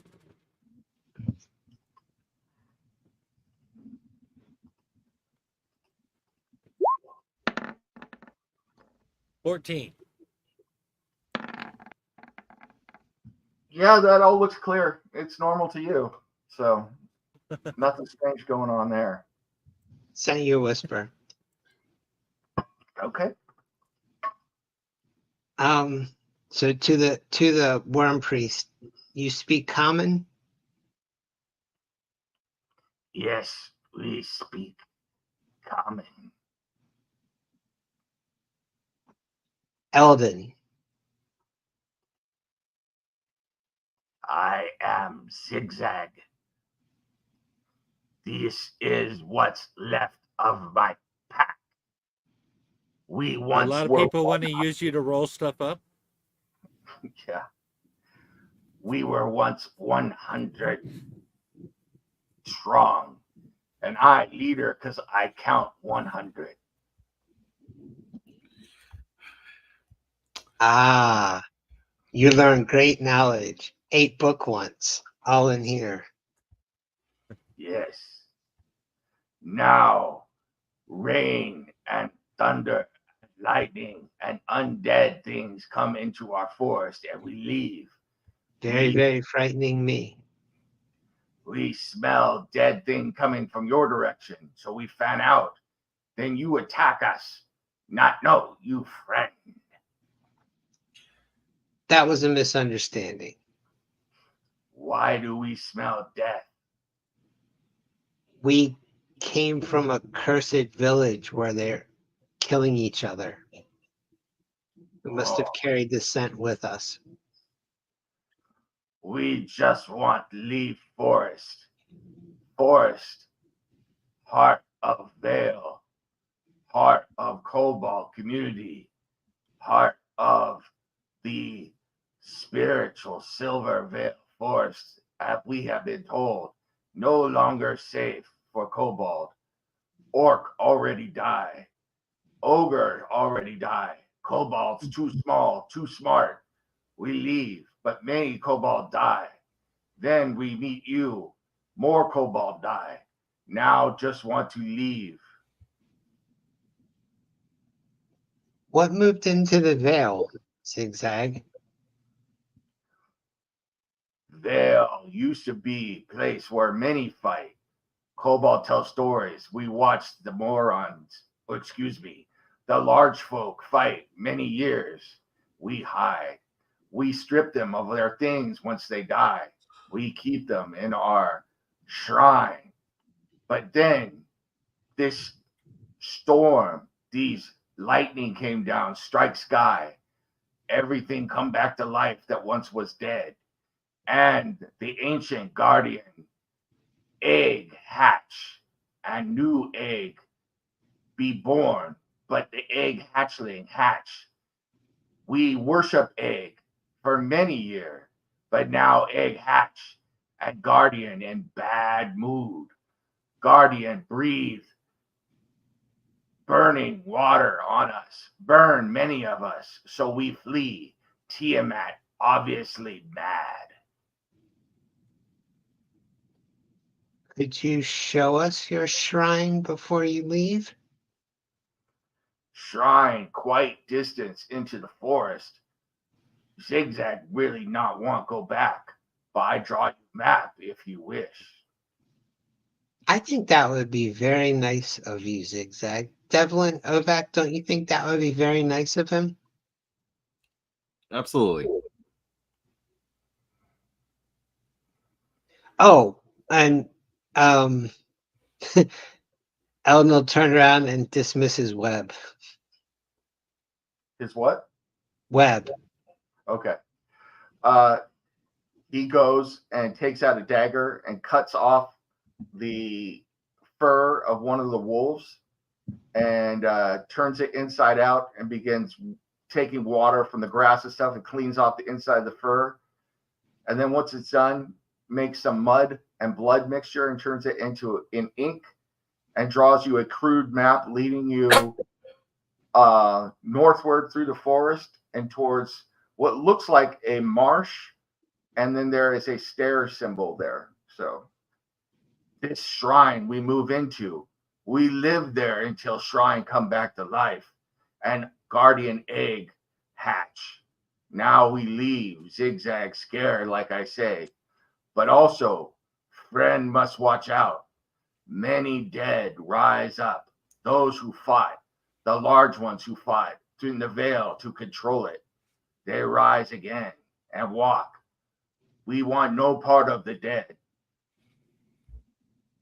Yeah, I hear you there. Did you say the shrine came back to life? Yes, shrine come back to life. Have strange magic in it. Shrine was living before. It take care of kobolds. Sometimes we find food. Sometimes we find shelter. One time Zigzag even found kobold mate out of nowhere. It was a good shrine. It was a nice shrine. Now shrine is angry. Shrine corrupted. We do not understand. What was it when it was alive? Shrine? Yeah. We do not know. Shrine has always been shrine. Was it Shrine. stone? Yes. Shrine underground. Shrine just shrine. Shrine show. You look at walls sometimes. Shrine show you what's going on in Vale. Help keep kobold safe. We see when people in metal skins walk around, so we know to avoid area. We see when orc raiding party go around, so we know to avoid that area. We see all sorts. We even see sometimes when silly human wander away into forest to do strange things and make grunting noises, and we can kill them and eat them for their skins. Kinky. Yes. I do not know what that means, but it sounds good to Zigzag.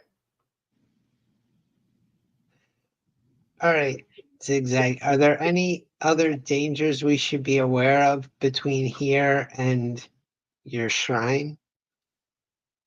The dead and the guardian. What's the the guardian. The guardian that breathes burning water on you. But not acid like one of Tiamat's heads. We don't know what acid is. Acid, just name from Holy Tiamat. I The before. black. Oh shit! I don't know how much Elden knows about dragons.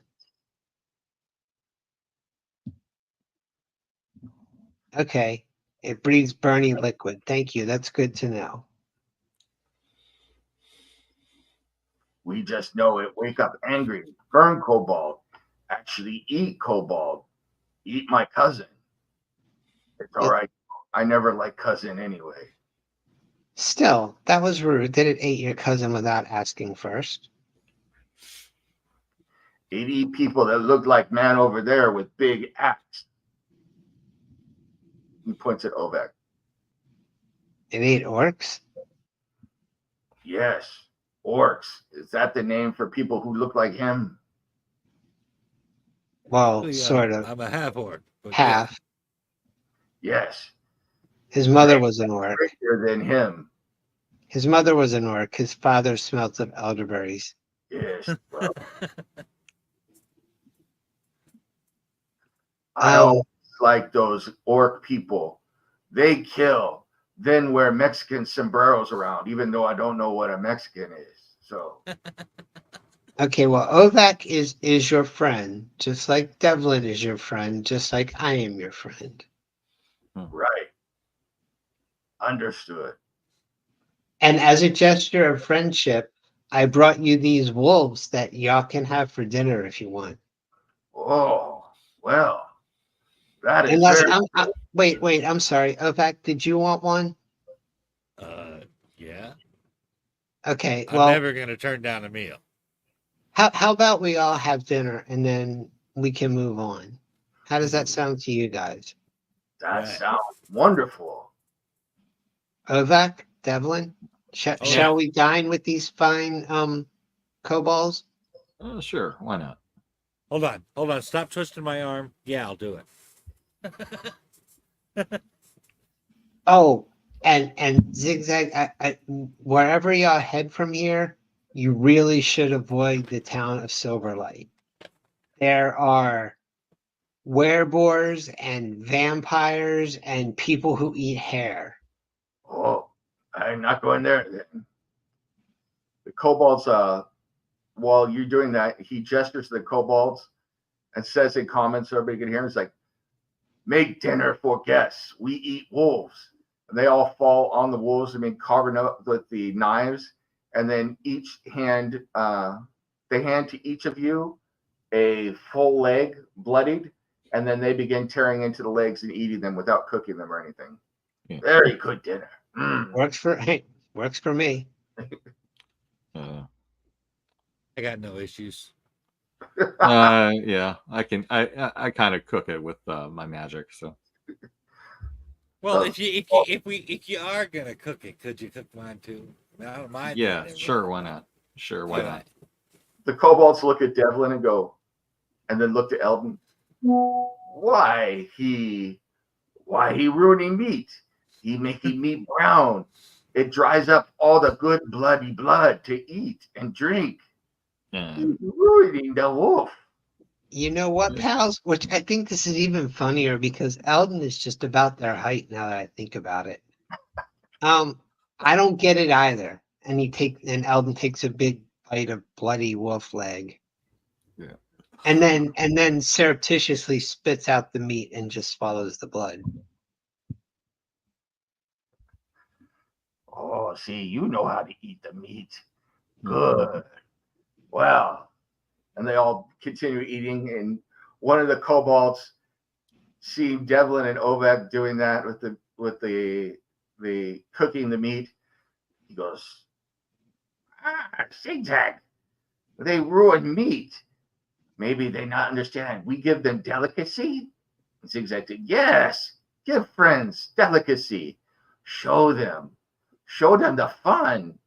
And he reaches in, and one of the kobolds pulls out the intestines and then squeezes out all of the leftover crap out of the intestines and then begins slurping it up like a spaghetti and then hands piece to Devlin.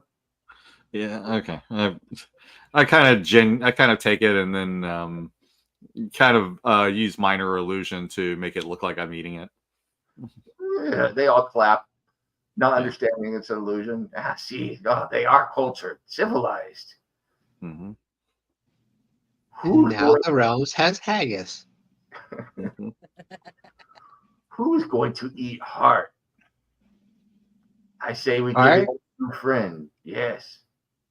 How about to this? How about we give the heart to this lovely young kobold that I almost killed before we realized we were all friends. Ah, Tibbet. Tibbet, eat heart. Elden will hand in the heart and whisper in real closely. Just suck it dry, dude. He does. They look around and they go, well, it is getting dark. It is night. And Zigzag and rest of tribe, what little there is left, wants to be away. We leave now? We Yes. still Thank friends? you, friends. All right. And they begin to disappear off into the mist, into the forest. You see them moving away. Look back at you several times, still unsure whether or not they're going to be okay before they disappear from view. So,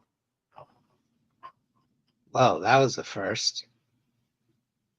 No, that was a good move. It avoided a nasty conflict. Wasn't sure it would work, all but right. I'm glad it did. So they showed you moving north up through this area, which will eventually lead you to another path that takes you to a marsh, and that's where the stairs were marked. So, Okay. I think Ovac's going to need the long rest, though. okay. Well, you fed. You Yeah, can it certainly would take a help. rest here. Yeah. Okay. Yep. Okay. Same Now, thing. Long rest. can I make another wisdom check to try on my infusion, or did you want me to wait for a level for that? No, you can make another wisdom check.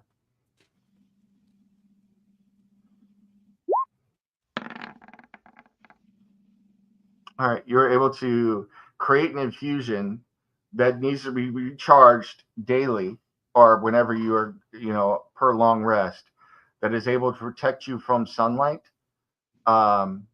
It protects you from sunlight doing damage to you, but does not protect you from other effects of sunlight as how it affects you on attack rolls itself. If it does, I don't remember the vampire thing. So, Okay. Thank you. We gonna do the same resting schedule from before? Yeah, let's do that. Yeah, that All right. works. Go ahead and give me a perception check for everybody for when they're on guard. So, All right. Okay. Perception. All right. 21. No, that was you. I got 13. 22, yeah. all right.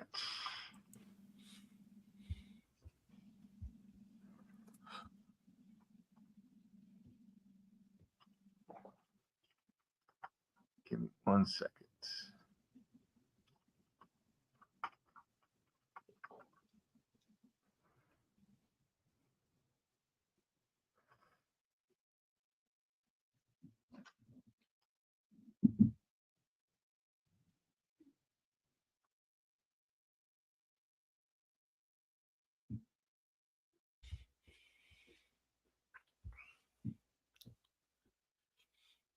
So, Ovac, you go through the rest of your first watch with no problems whatsoever, though you still hear the same voices and movements that you heard before, even sensing that there are things being thrown to you every now and then. But even though you sense rocks moving past your head or hear the occasional rock impacting, you don't see anything. Ovac or Devlin, Mm-hmm. you think you hear a slurping noise and a slithering sound that sounds like bones sliding across wet grass. Okay. I'm keeping my bow at the ready. And just kind of keeping on watch. Okay. And also keeping in the shadows so nothing can see me. Give me one more perception check then, please. All right. All right. All right. All right. I'm going to re-roll that. I got advantage. I mean, it's, inspiration. I'm sorry. Okay.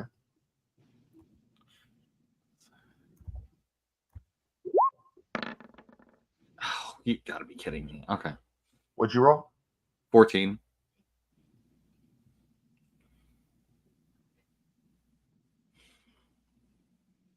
You look out from your camp where you're hidden, and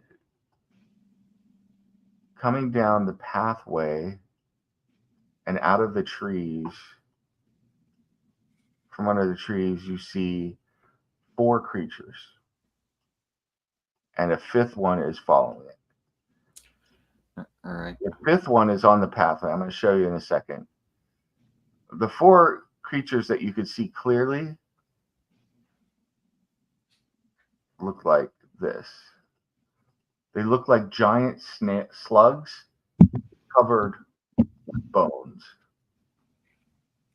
Oh no. Just like that. Oh Lord. Following them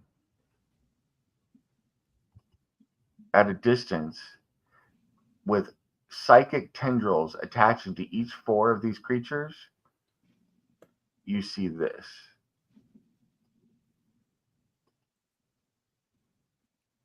Oh Lord.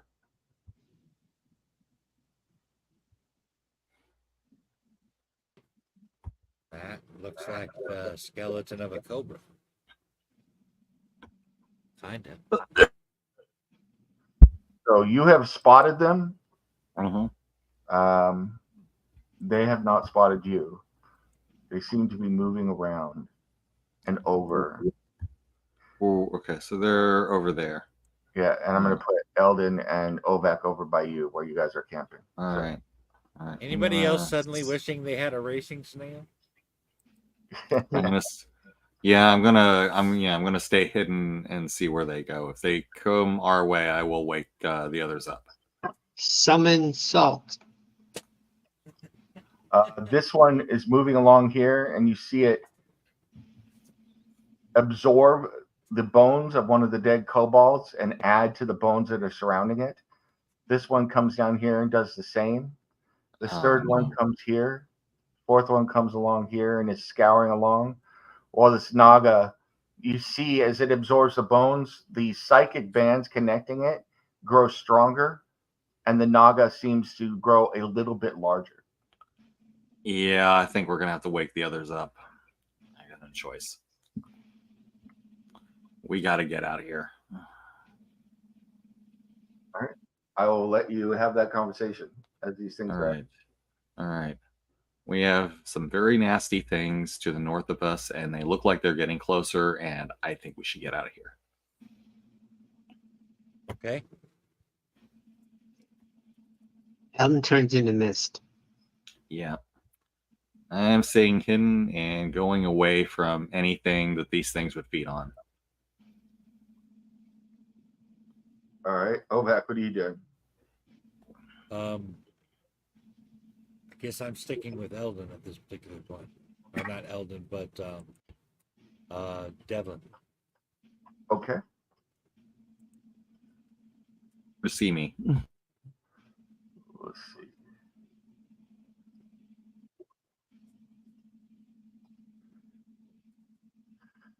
The creatures absorb many of the corpses. The large snake-like bone creature watching, and eventually they disappear back into the forest area to the north.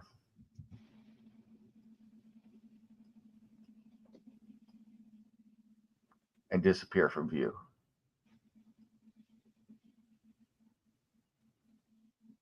Back to you guys. We need to find a safer place to rest. I do not want to run into those things again. What a fucked up town is this? Well, then I guess we have to move on until we find a place. Yep. Eldon says, I forgot because I've only recently studied this, but I do know a way that we could hide for an hour at a time when these things happen. It's just not going to help us through a night. No.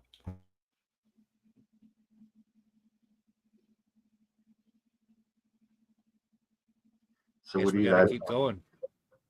So you're gonna Yep. keep moving on? But I have- weren't we going north? And isn't that where they went? Yes. Yeah. We could go around them though. Like maybe northeast. 'Cause Okay. it's like they were going northwest. I mean, from what you said, Devlin, maybe they were just attracted by the detriments of the fight. Yeah, probably. So if we don't leave any spare bones lying about, maybe we'll be okay. That sounds like a plan. All right. I'm ready whenever y'all are. All right, let's go. Let's keep Everybody got walking. their bones?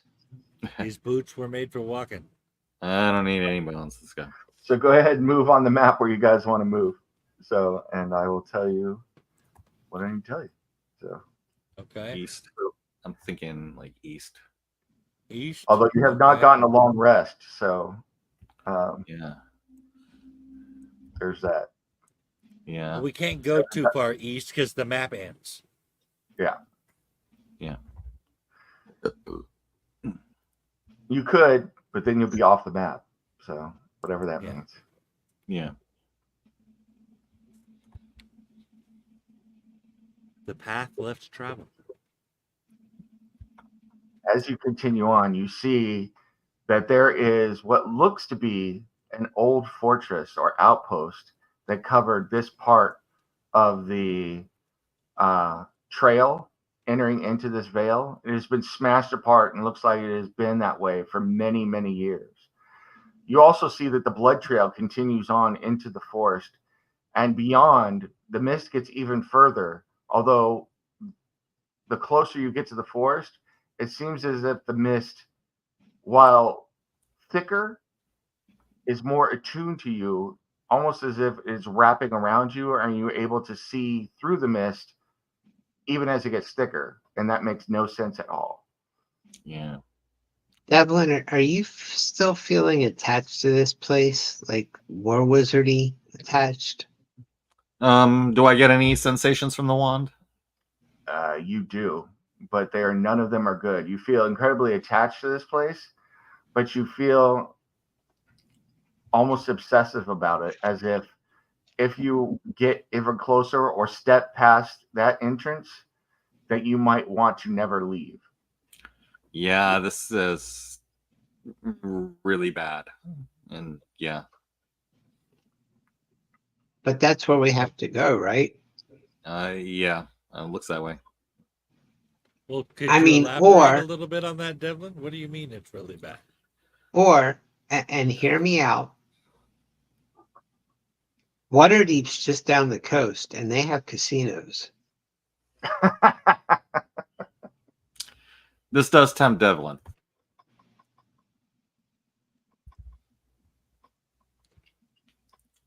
And But they I have that wand ladies. that's pulling me, so.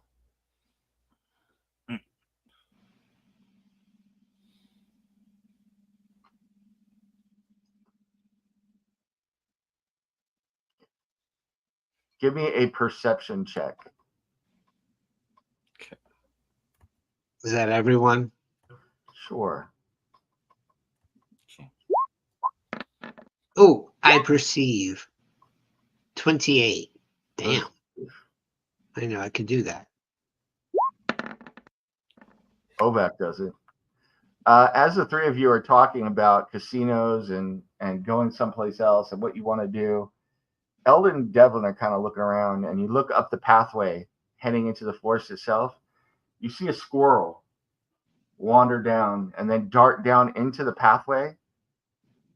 Suddenly, a tendril, a vine, comes shooting out from one of the trees covered in thorns, impales the squirrel, and then sucks it back up into a mouth that opens up into the tree, and you hear a munching and a crunching sound.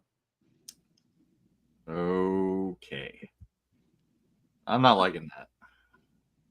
Okay, is anyone here very familiar with flora, especially flora that likes to eat fauna? Well, I am, but I'm not with you at the moment. I am back in Silverlight, where any self-respecting owl who was a professor would be in weather like this. Well, if you were, I say if you were here, Professor Thaddeus, I would be tempted to use you as an example in our experiment on how far that thing's tendrils can fall. Ovak, your friends explained to you that they just saw a tree eat a squirrel. So,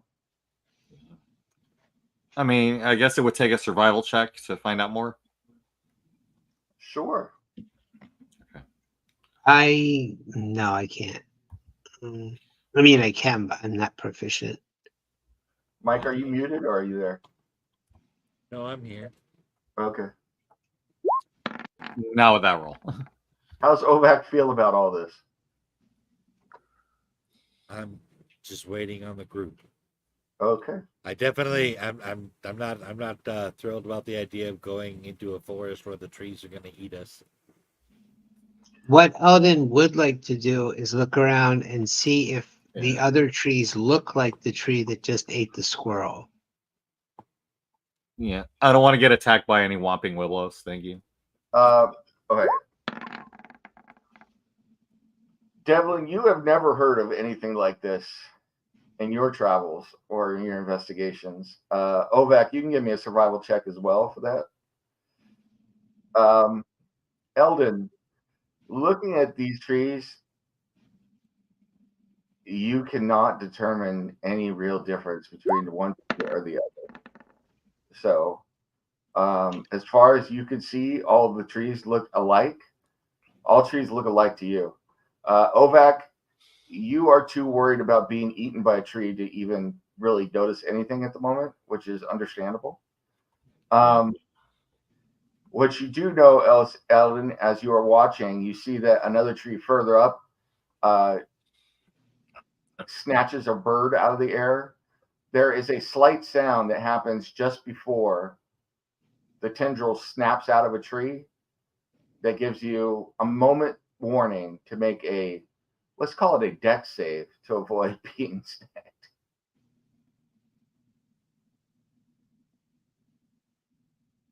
Yeah, we might be able to make it through. There's a warning. Okay.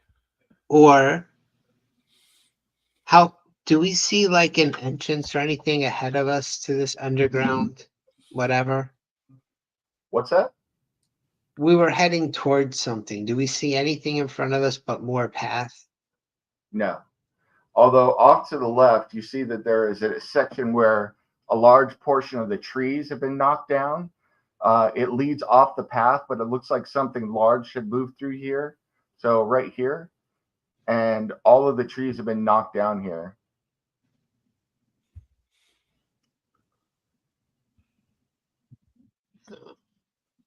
If we are going to go into this forest, I'm going to put away my axe.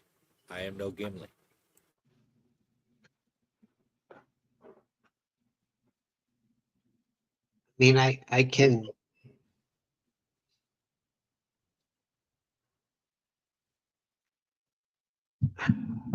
We can either walk away, sneak through, or earn our way through.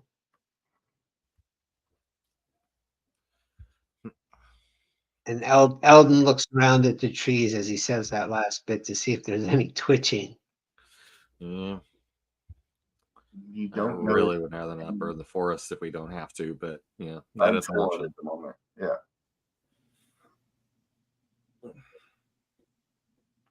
You are just standing here. It is dark. All of you have dark vision, so you can see the trees swaying, not in time with any wind or anything. And now that you're attuned to it, you can even hear occasionally further on that you can see the thwip sound or the little thwip sound like Spider-Man before you know something is being snagged. Maybe they only grab little things.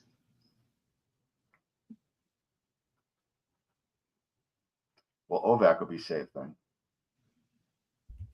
Mhm. So right now you could go back.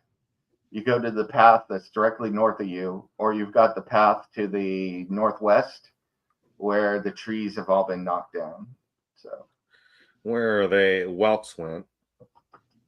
yeah, this right here is the area that leads into this part of the forest where the trees have all been knocked down and haven't grown back. So Why don't we try the part where the trees have been knocked down?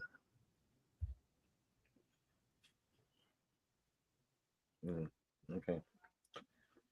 What do y'all think?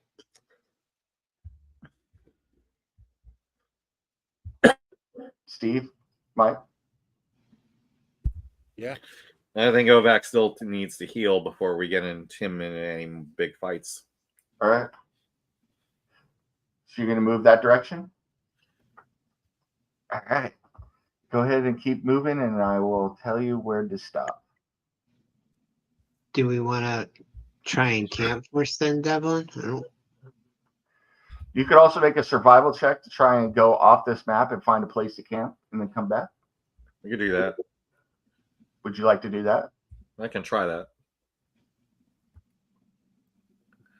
Of course, the way my survival checks have been going, I don't know. I'm gonna go back to being missed. Oh, okay. That's more like it. Look at that. All right. You were able to retreat about a mile back up the path out of this area. And Steve, you find a grove of trees that is tightly grouped. As far you watch them for quite a few moments, not quite trusting the trees.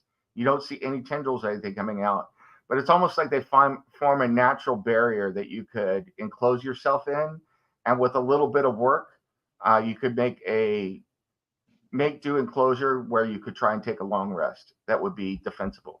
So Okay, we can try that. And Eldon will say to both of you, remember, even when I'm asleep, you don't have a psychic connection, but Timothy is still awake once I've repaired him. So if he sees anything, he can come like poke at you. All right. It's not ideal, but you know, he wants to help. Yeah, I appreciate it. okay. So you're able to get a long rest. You once again, same things are disturbing your sleep, but here away, it appears at least that the trees are not eating anything. There are no weird creatures coming out of the forest, and beyond disturbing your sleep every now and then, you are able to get enough sleep to get yourself a long rest. You may go back to where you were and then make a decision now on which direction you would like to go. Sounds good. Should we go to where the trees were smashed down? Yeah, let's try that. All right. Is that what you would like to do? Go ahead and move up that direction. So at least to the entrance there. Okay. Oh.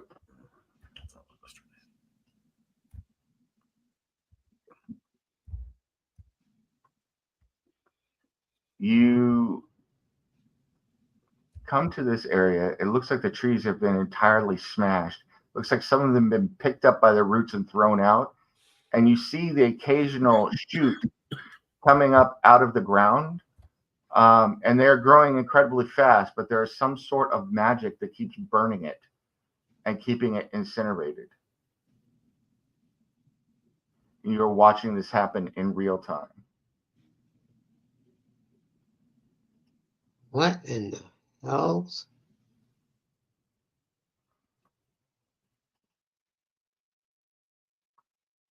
Shall we go? Yeah, let's do that.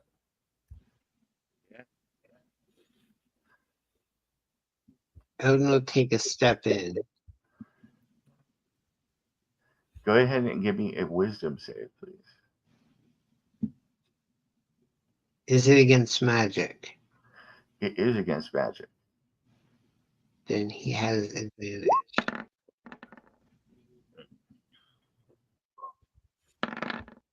19. You feel as you walk in as if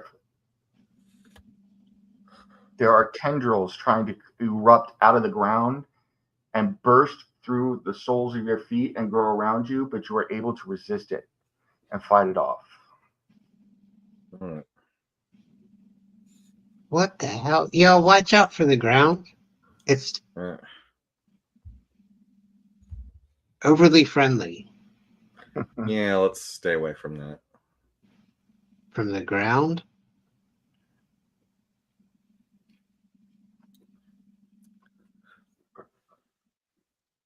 Go ahead and give me a wisdom save from both of Eldon and Ovak if you walk in as well. So, Eldon did.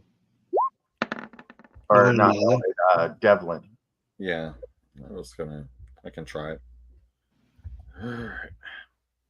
Wisdom is not my best stat, though. Oh, okay.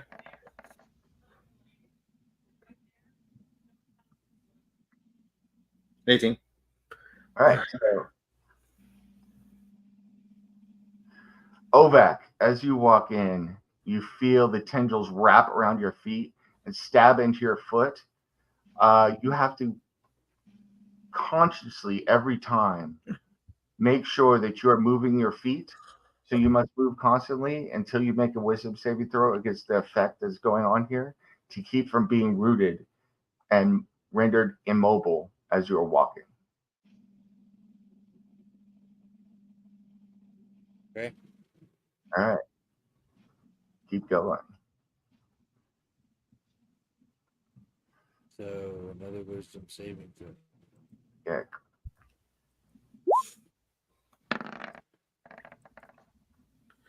No. So go ahead and keep moving forward.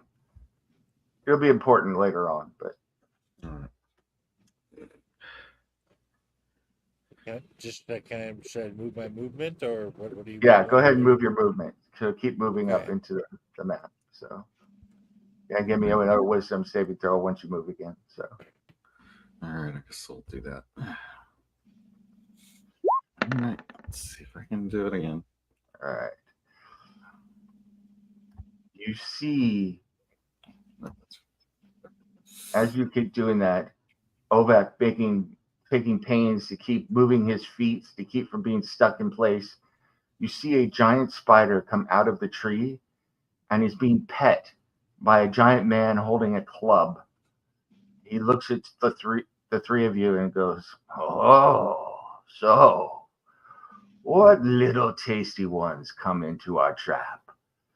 Are you the ones that ran off my cobalt dinner that I smelled before? Or are you here trying to get to the shrine?" Yes. Do you see the guy up top, Oh, up here, I see a spider. and his spider? He's above the spider. Oh, damn. Oh, so you're here to get to the shrine. Well, unless you have business there, I was told to stop you. Who told you to stop little old us? Haven't you heard her voice? The Veil.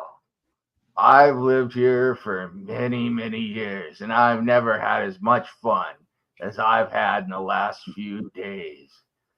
My entire tribe was wiped out, and I hated every single one of the bastards. Now me and Timothy here, he looks at the spider, have been hanging out, eating what we want, killing what we want, and burning down these damn trees because they're a nuisance.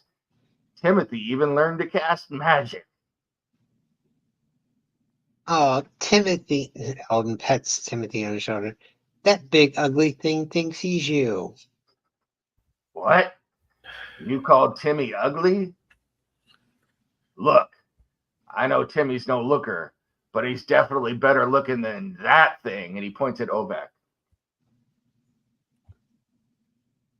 There is no need to insult my friends, and I'm traveling with the champion of Silverlight Vale, so you should stand aside and let us attend to our business. The champion of Silverlight Vale? Never heard of him. What's wrong with your friend there? I insulted him. I figured he'd hit me back with a yo mama joke or something.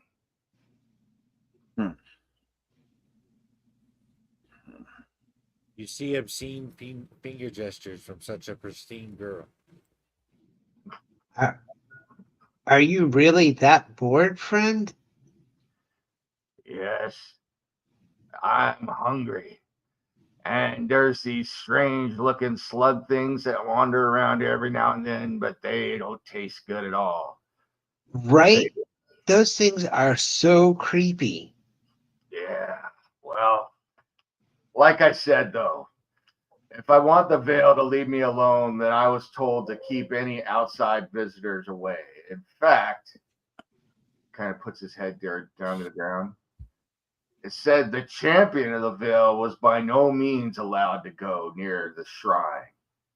And you know what? As much as I appreciate being able to talk to someone, Timothy's not much for conversations.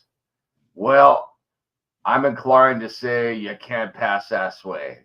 So why don't you all turn around and go that way? Because you seem like nice enough sorts, I guess. I don't know, man. That way the trees were trying to eat us. Yeah, but at least you don't have to deal with me. But look, you have a spider named Timothy. I have a spider named Timothy.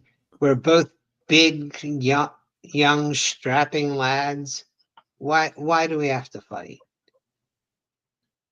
Well, because the Veil says so. Who is the Veil, and why would you let anyone tell you what to do? I mean, look at you. Because You I should live be here. you should be out there determining your own destiny, not listening to some mysterious voice from the Veil. Go ahead and give me a persuasion check.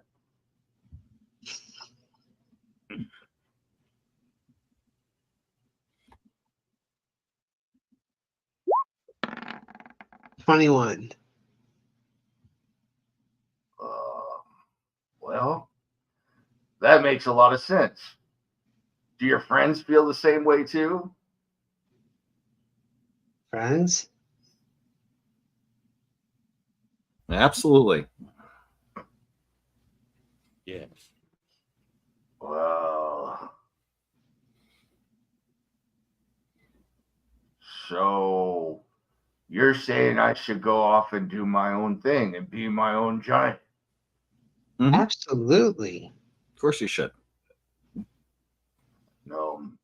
No one ever spoke to me like that before. My dad said I was too little to make anything of myself. But look at what you've done already. And think about how much more you could do on your own if you didn't have to listen to anyone trying to boss you around. Yeah. And Timothy is hungry for some kobold. They went that way, What? Who did? the kobold. Kobold? Yeah. Out of the Veil? Mm-hmm. They were trying. You could probably catch them. Are you sure? I mean, if you want to, it's up to you. I'm really just hungry. You know, that sounds like a good idea. And he picks up the giant spider and puts him on his shoulder, kind of riding on its back. All right, well, if the Veil asks, I tried to kill you, okay? You beat the living snot out of us. I know. Yep. I'm sorry, what was your name, friend? Zuck. I'm Tuck? Zuck the Berserker. Zuck. All right, if anyone asks, Zuck the Berserker beat the holy crap out of us. Oh, you're a good friend. All right, I'm going to go eat some kobold now if I can catch up to them, but you be careful up there. Just so you know, he kind of leans in and tries to whisper. and his whisper sounds more like somebody blaring on a tuba. There's a ghost up there. He's a ghost of a paladin. And you can't talk to him like me. He doesn't let anybody go by. Thanks for the warning. You're welcome. I don't know how you're going to get by that ghost, but I thought I'd let you know. No one's ever been this decent to me. And he reaches out to give Eldon a hug. Eldon will hug him.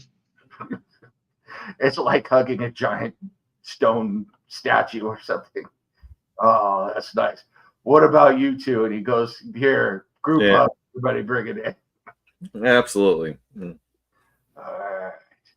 Well, I'm going to go now. You guys are good friends. Yep. Maybe we'll see each other again someday. Yeah. All right. You're a good man, Zuck.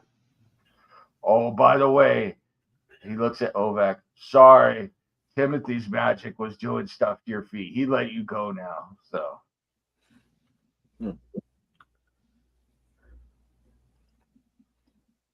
Thank you. Oh, Professor Thaddeus says we're doing it all wrong. I assume because we are making friends with creatures rather than insulting them. Yes. Mm-hmm. We're not doing it the pure serious way. All right. So the giant thumps off past you, continues moving on, and then quickly moves out of sight. The giant spider riding on his back, leaving you all to wonder if this really just happened or what is going on. But you have managed to defeat foes without having to fight them. So kudos. We made friends with a tribe of kobolds and then told a giant where he could find them and eat them. Mm. All right. Well, I should move before. You're fine, Mike.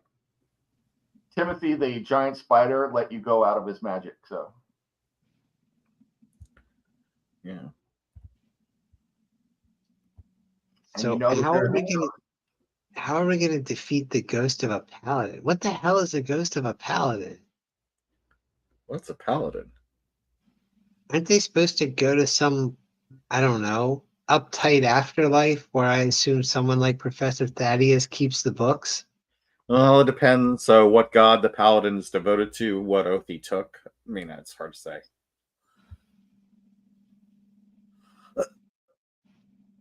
all right.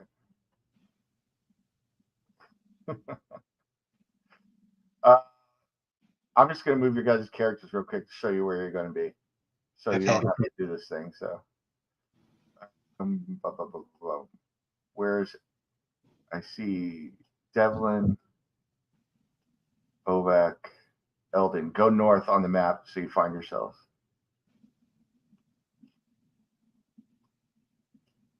And yeah, I'm going to put you right there. All right. As you get to this point, the wind completely dies down. The fog seems to condense. And you see two ghostly figures emerge and appear in front of you. Both of them are clad in armor that is not real, but it's like they're what they remember themselves looking like. Both of them are wearing helms that have the crest of Silverlight on them that you've seen, of the Silverlight family crest for the guards. And both of them come forward, each of them wielding great swords, and plant them into the ground.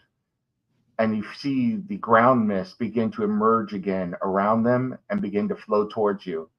And the one on the left speaks.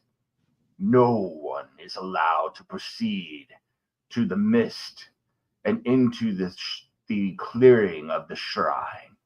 The silver veil is protected by us at all times. Turn back, unworthy ones. Why? Because you are unworthy. What makes us Says who? unworthy? What did you say, Devlin? What makes us unworthy? Makes you what? Well, one ghost looks at the other ghost. One shrugs. Everyone is unworthy. No one has passed this way in millennia. Would you make way for the battle mage of Silverlight? And the former battle mage of Silverlight? They look at each other. Perhaps if there is a guardian of Silverlight that proves themselves worthy.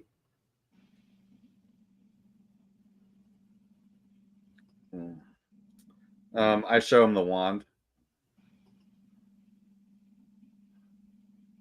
Cool. Did you do a new thing for your? Oh no, that's Elton. Yeah, I was trying to swap tokens to make it more visible. Yeah, get rid of that one. There you go. But How does now I've lost visibility. Now I can't Yeah. see anything. Okay. Hold on. All right.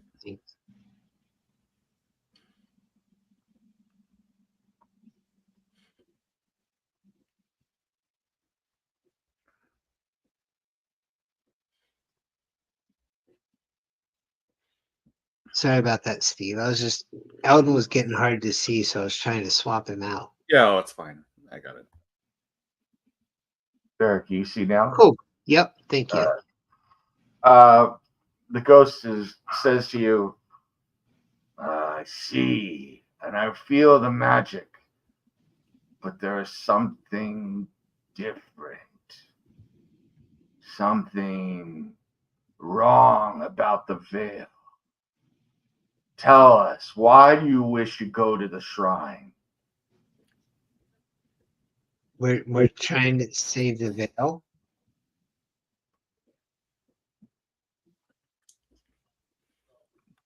Look at you.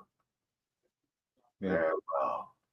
One by one, you may pass through, but you must first pass a test of intent, a test of virtue. All right. Yeah, well, we'll fail that. No. Who will go through first? Pass between both of us and see if they are worthy to approach the shrine. Yeah. What's going on? What's the deal? All right. I was going to guess, but okay. Enter freely and of my own free will. Yeah, I'll follow him.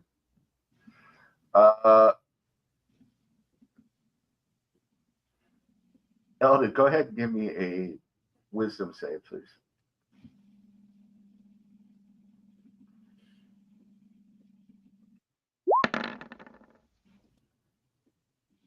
Whoa. Okay. I would like to use inspiration on that.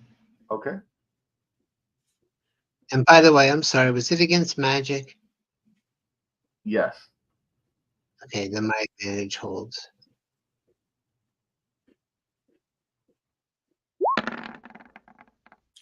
$17. Okay. You keep walking forward, no problem. All right. I'll tell you what happens again. Who's next? I'll follow. All right. Same thing, Devlin. Give me a wisdom save. All right. We'll see if this works. Wisdom is not my best stat. I'm going to inspiration that. That's nonsense. Okay. Not much better, but we'll see. Okay. Keep walking. Wait a minute. Are we stacking inspiration now? He gave me 2. So yeah. Go ahead, Ovak. Give me a wisdom save.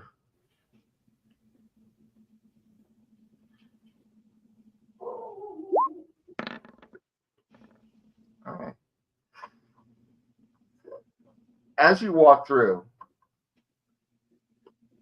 each of you seems to see the other 2 disappear. Mm-hmm. Eldon, You are walking through a sun-drenched temple, the skin burning off of you, and yet you're in constant agony, but you cannot die. As you continue to move through, you see ahead of you the Silverlight Veil, and at its heart is the largest, most luscious, most delicious carafe of blood from some unknown source that you have ever seen. And it is offered to you. And as you're about to take it, you wake up and reappear stepping just past the two ghosts and moving back up the path of the veil. They have not touched you, and you see your two friends standing next to you, all three of you reappearing at the same time. Devlin, as you are marching through, you see yourself severed in half. One half representing a devil, the other half representing a human. And you feel that you could choose one or the other, but no matter what you choose, you will lose some core part of yourself. Ahead of you, you see the silver veil offering to incorporate you, but to seal you in your devilish form forever, and to give you both the blessings and the curse that your race brings upon you, making you live closer to your devilish side, while at the same time allowing you to reach your goals. Mm-hmm. Feel like a significant amount of time has passed, and you reappear standing next to Eldon.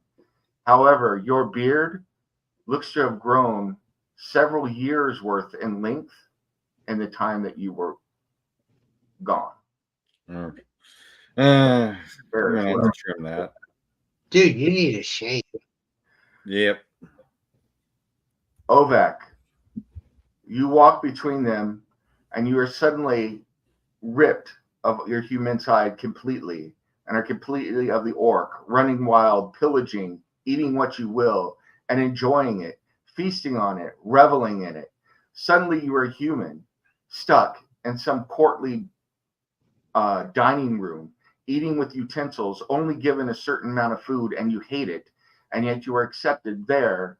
And in the orc world, you are beaten for being small and puny and not living up to orc standards, and yet you desire to be that.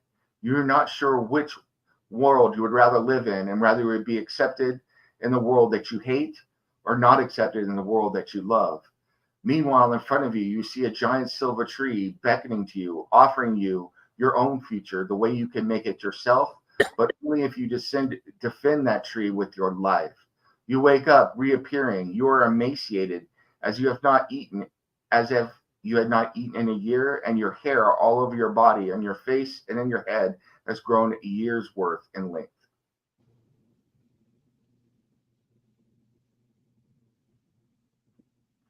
And the ghost disappears. Okay, so who's up for a trip to the salon? Oh yeah. I'm already like, taking my dagger to my beard and just, making quick chops. I can help with that, dude, if you like. All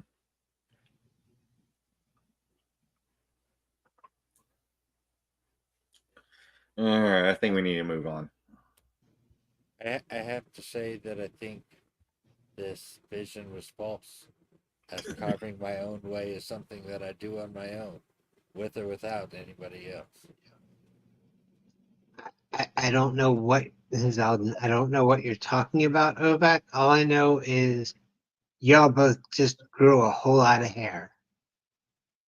Even for humans, part humans, whatever. Yeah, I think we all saw different things. Well, yeah, but I still came through it perfectly coiffed. I mean,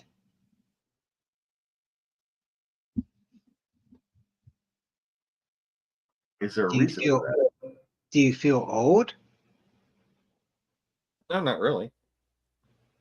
Okay. Well, I mean, one hears stories about Well, people vanishing into visions for years, and yeah. Didn't feel like yours. I mean, yeah. I guess we passed. I Yeah. suppose. No, keep going. I will hold on. Well, I will move Goes, you goes in and try to kill us. So to the next map.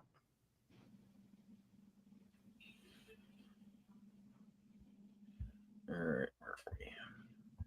Hold on for one moment. Okay.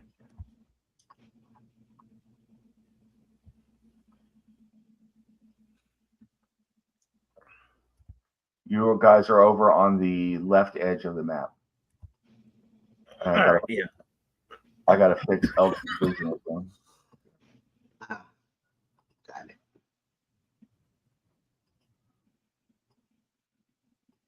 There we go. Can you guys see yourselves? Yep. All right. You find yourselves in a marsh. There is a wandering path of fairly dry land that you can see to the north of you. You are currently standing in some shallow water. The path that you took to get here was fairly short, only a half a mile, but eventually, as the ground grew marshy and some of it impassable, you were channeled into this area naturally. Directly in front of you, you see that there is a horde of, well, a small group of zombies wandering around with some sort of undead creature milling around it as well. And they appear to be just wandering around aimlessly through the swamp at the moment, unaware of your presence. Okay.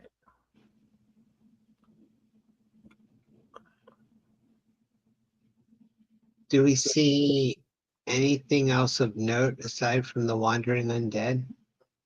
At this moment, no. Although you think you see a glimpse of light through the various vegetation off to the northeast. And the map that the kobold drew us, does it indicate anything about a glade like this? Yes, it does. Does it have any markings in that glade? On the north, it showed a stairwell. Oh, well, what do y'all think? Should we trust the kobolds? Yeah, I don't see any reason not to. I mean, that way they'll have served two purposes in life. They'll have given us a map and they'll have filled Zerg's tummy. Yep. I guess that's something that we can do. I don't know. All right.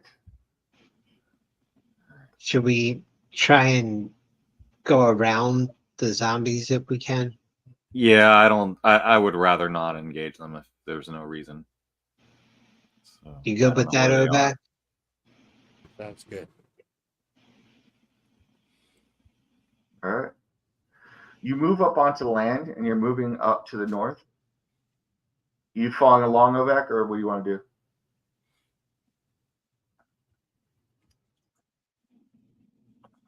All right. As you all get up onto the land, you feel the ground begin to quake somewhat, and you see it flexing. And coming up out of the ground, you see several eggs, each of them about 3 feet wide by 2 feet tall, covered in black scales.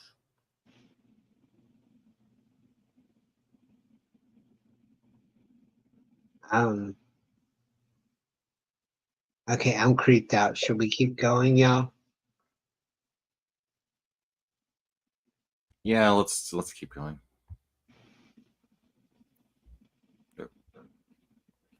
Does anyone want an egg? Not particularly. The eggs continue to pop up as you're going along. Some of them look to be actually pulsating, others look to be petrified, but they appear to be lighting a path. And as you reach that point, Eldon, you see a portion of the swamp beginning to bulge up to the north of you. You see that there is a small campfire and a tent next to it. Both look like they have both the campfire looks new and is actually burning brightly. The tent there as well, and the bulge is just to the northwest of the campfire. All right. I'm going to mist. Okay. I'll Devlin, just float along with the others.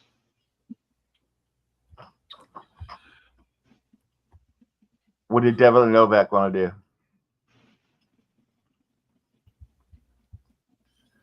I'm just hanging back right now. In the back. Oh well. I can't really. I guess I can go around this way. Move here. Mike, it's hard to hear you. Yeah, I'm not talking very loud.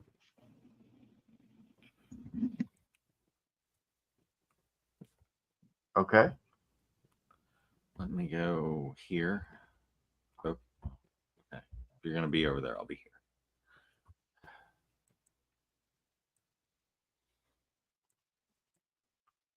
Right. The ground continues to erupt, almost like a blister coming out, and you see a large claw come through the blistered earth, covered in black scales.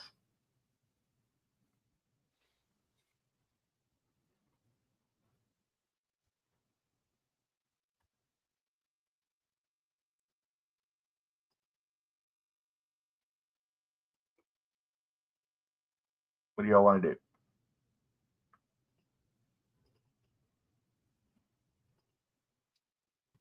I'm I not guess sure. I would like to have my weapon now. Okay.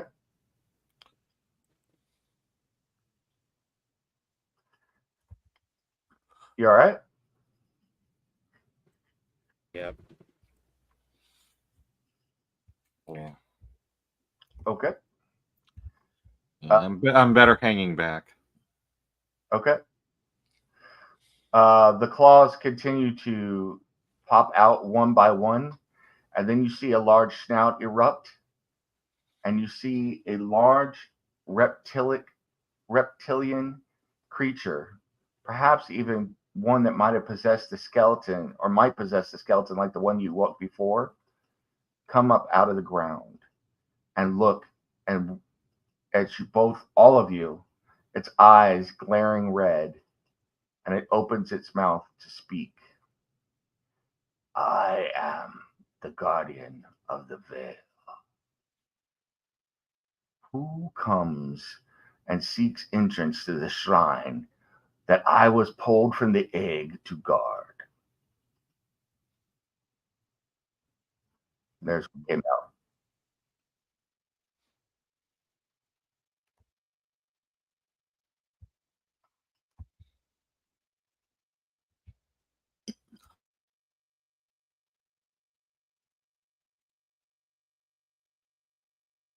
No one?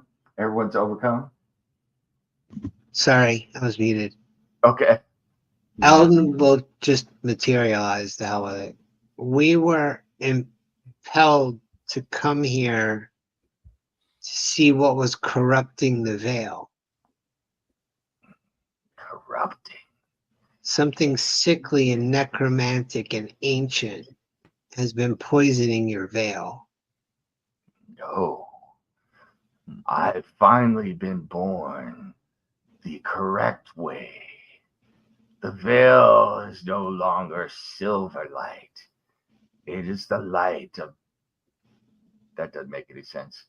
It is the shadow of darkness, blackness, beautiful ebon blackness.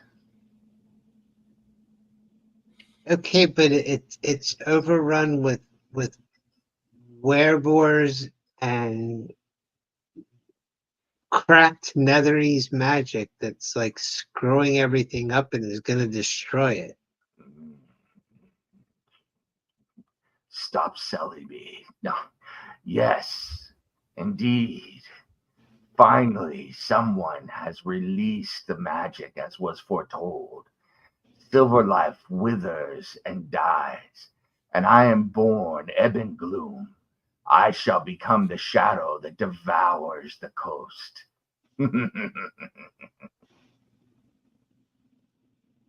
You're an idiot. He hisses. You insult me, a living god? No baby dragon could be foolish enough to genuinely believe you're going to survive faulty ancient magic piercing the veil. Not the veil, Silverlight veil, the veil. You don't understand the magic of the veil. But I understand it better than you do, buddy. comes over and he stands over, and you see that there's a stairway descending into the earth here, and he stands over it. I will not let you pass, and even if you slay me, one of my brothers or sisters will rise. Ebb and gloom will be born. Who? Ebb and gloom. Ebb and gloom. What are you guys doing?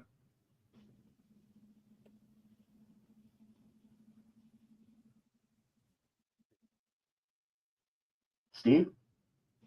Anyone? All right. All right. I mean, I'm a little gnome, just kind of trying to stand my own against the dragon here. I mean, yeah, we can. You want to fight him? All right. It sounds like you guys aren't feeling too well. Why don't we go ahead and call it for the night, and we'll pick up Yeah. next time. Okay. So, Yeah, I'm sorry. I didn't know. I didn't realize you weren't feeling well. all right. Let's go ahead and call it, and we'll pick it up next time. So, Yeah. Yeah. all right.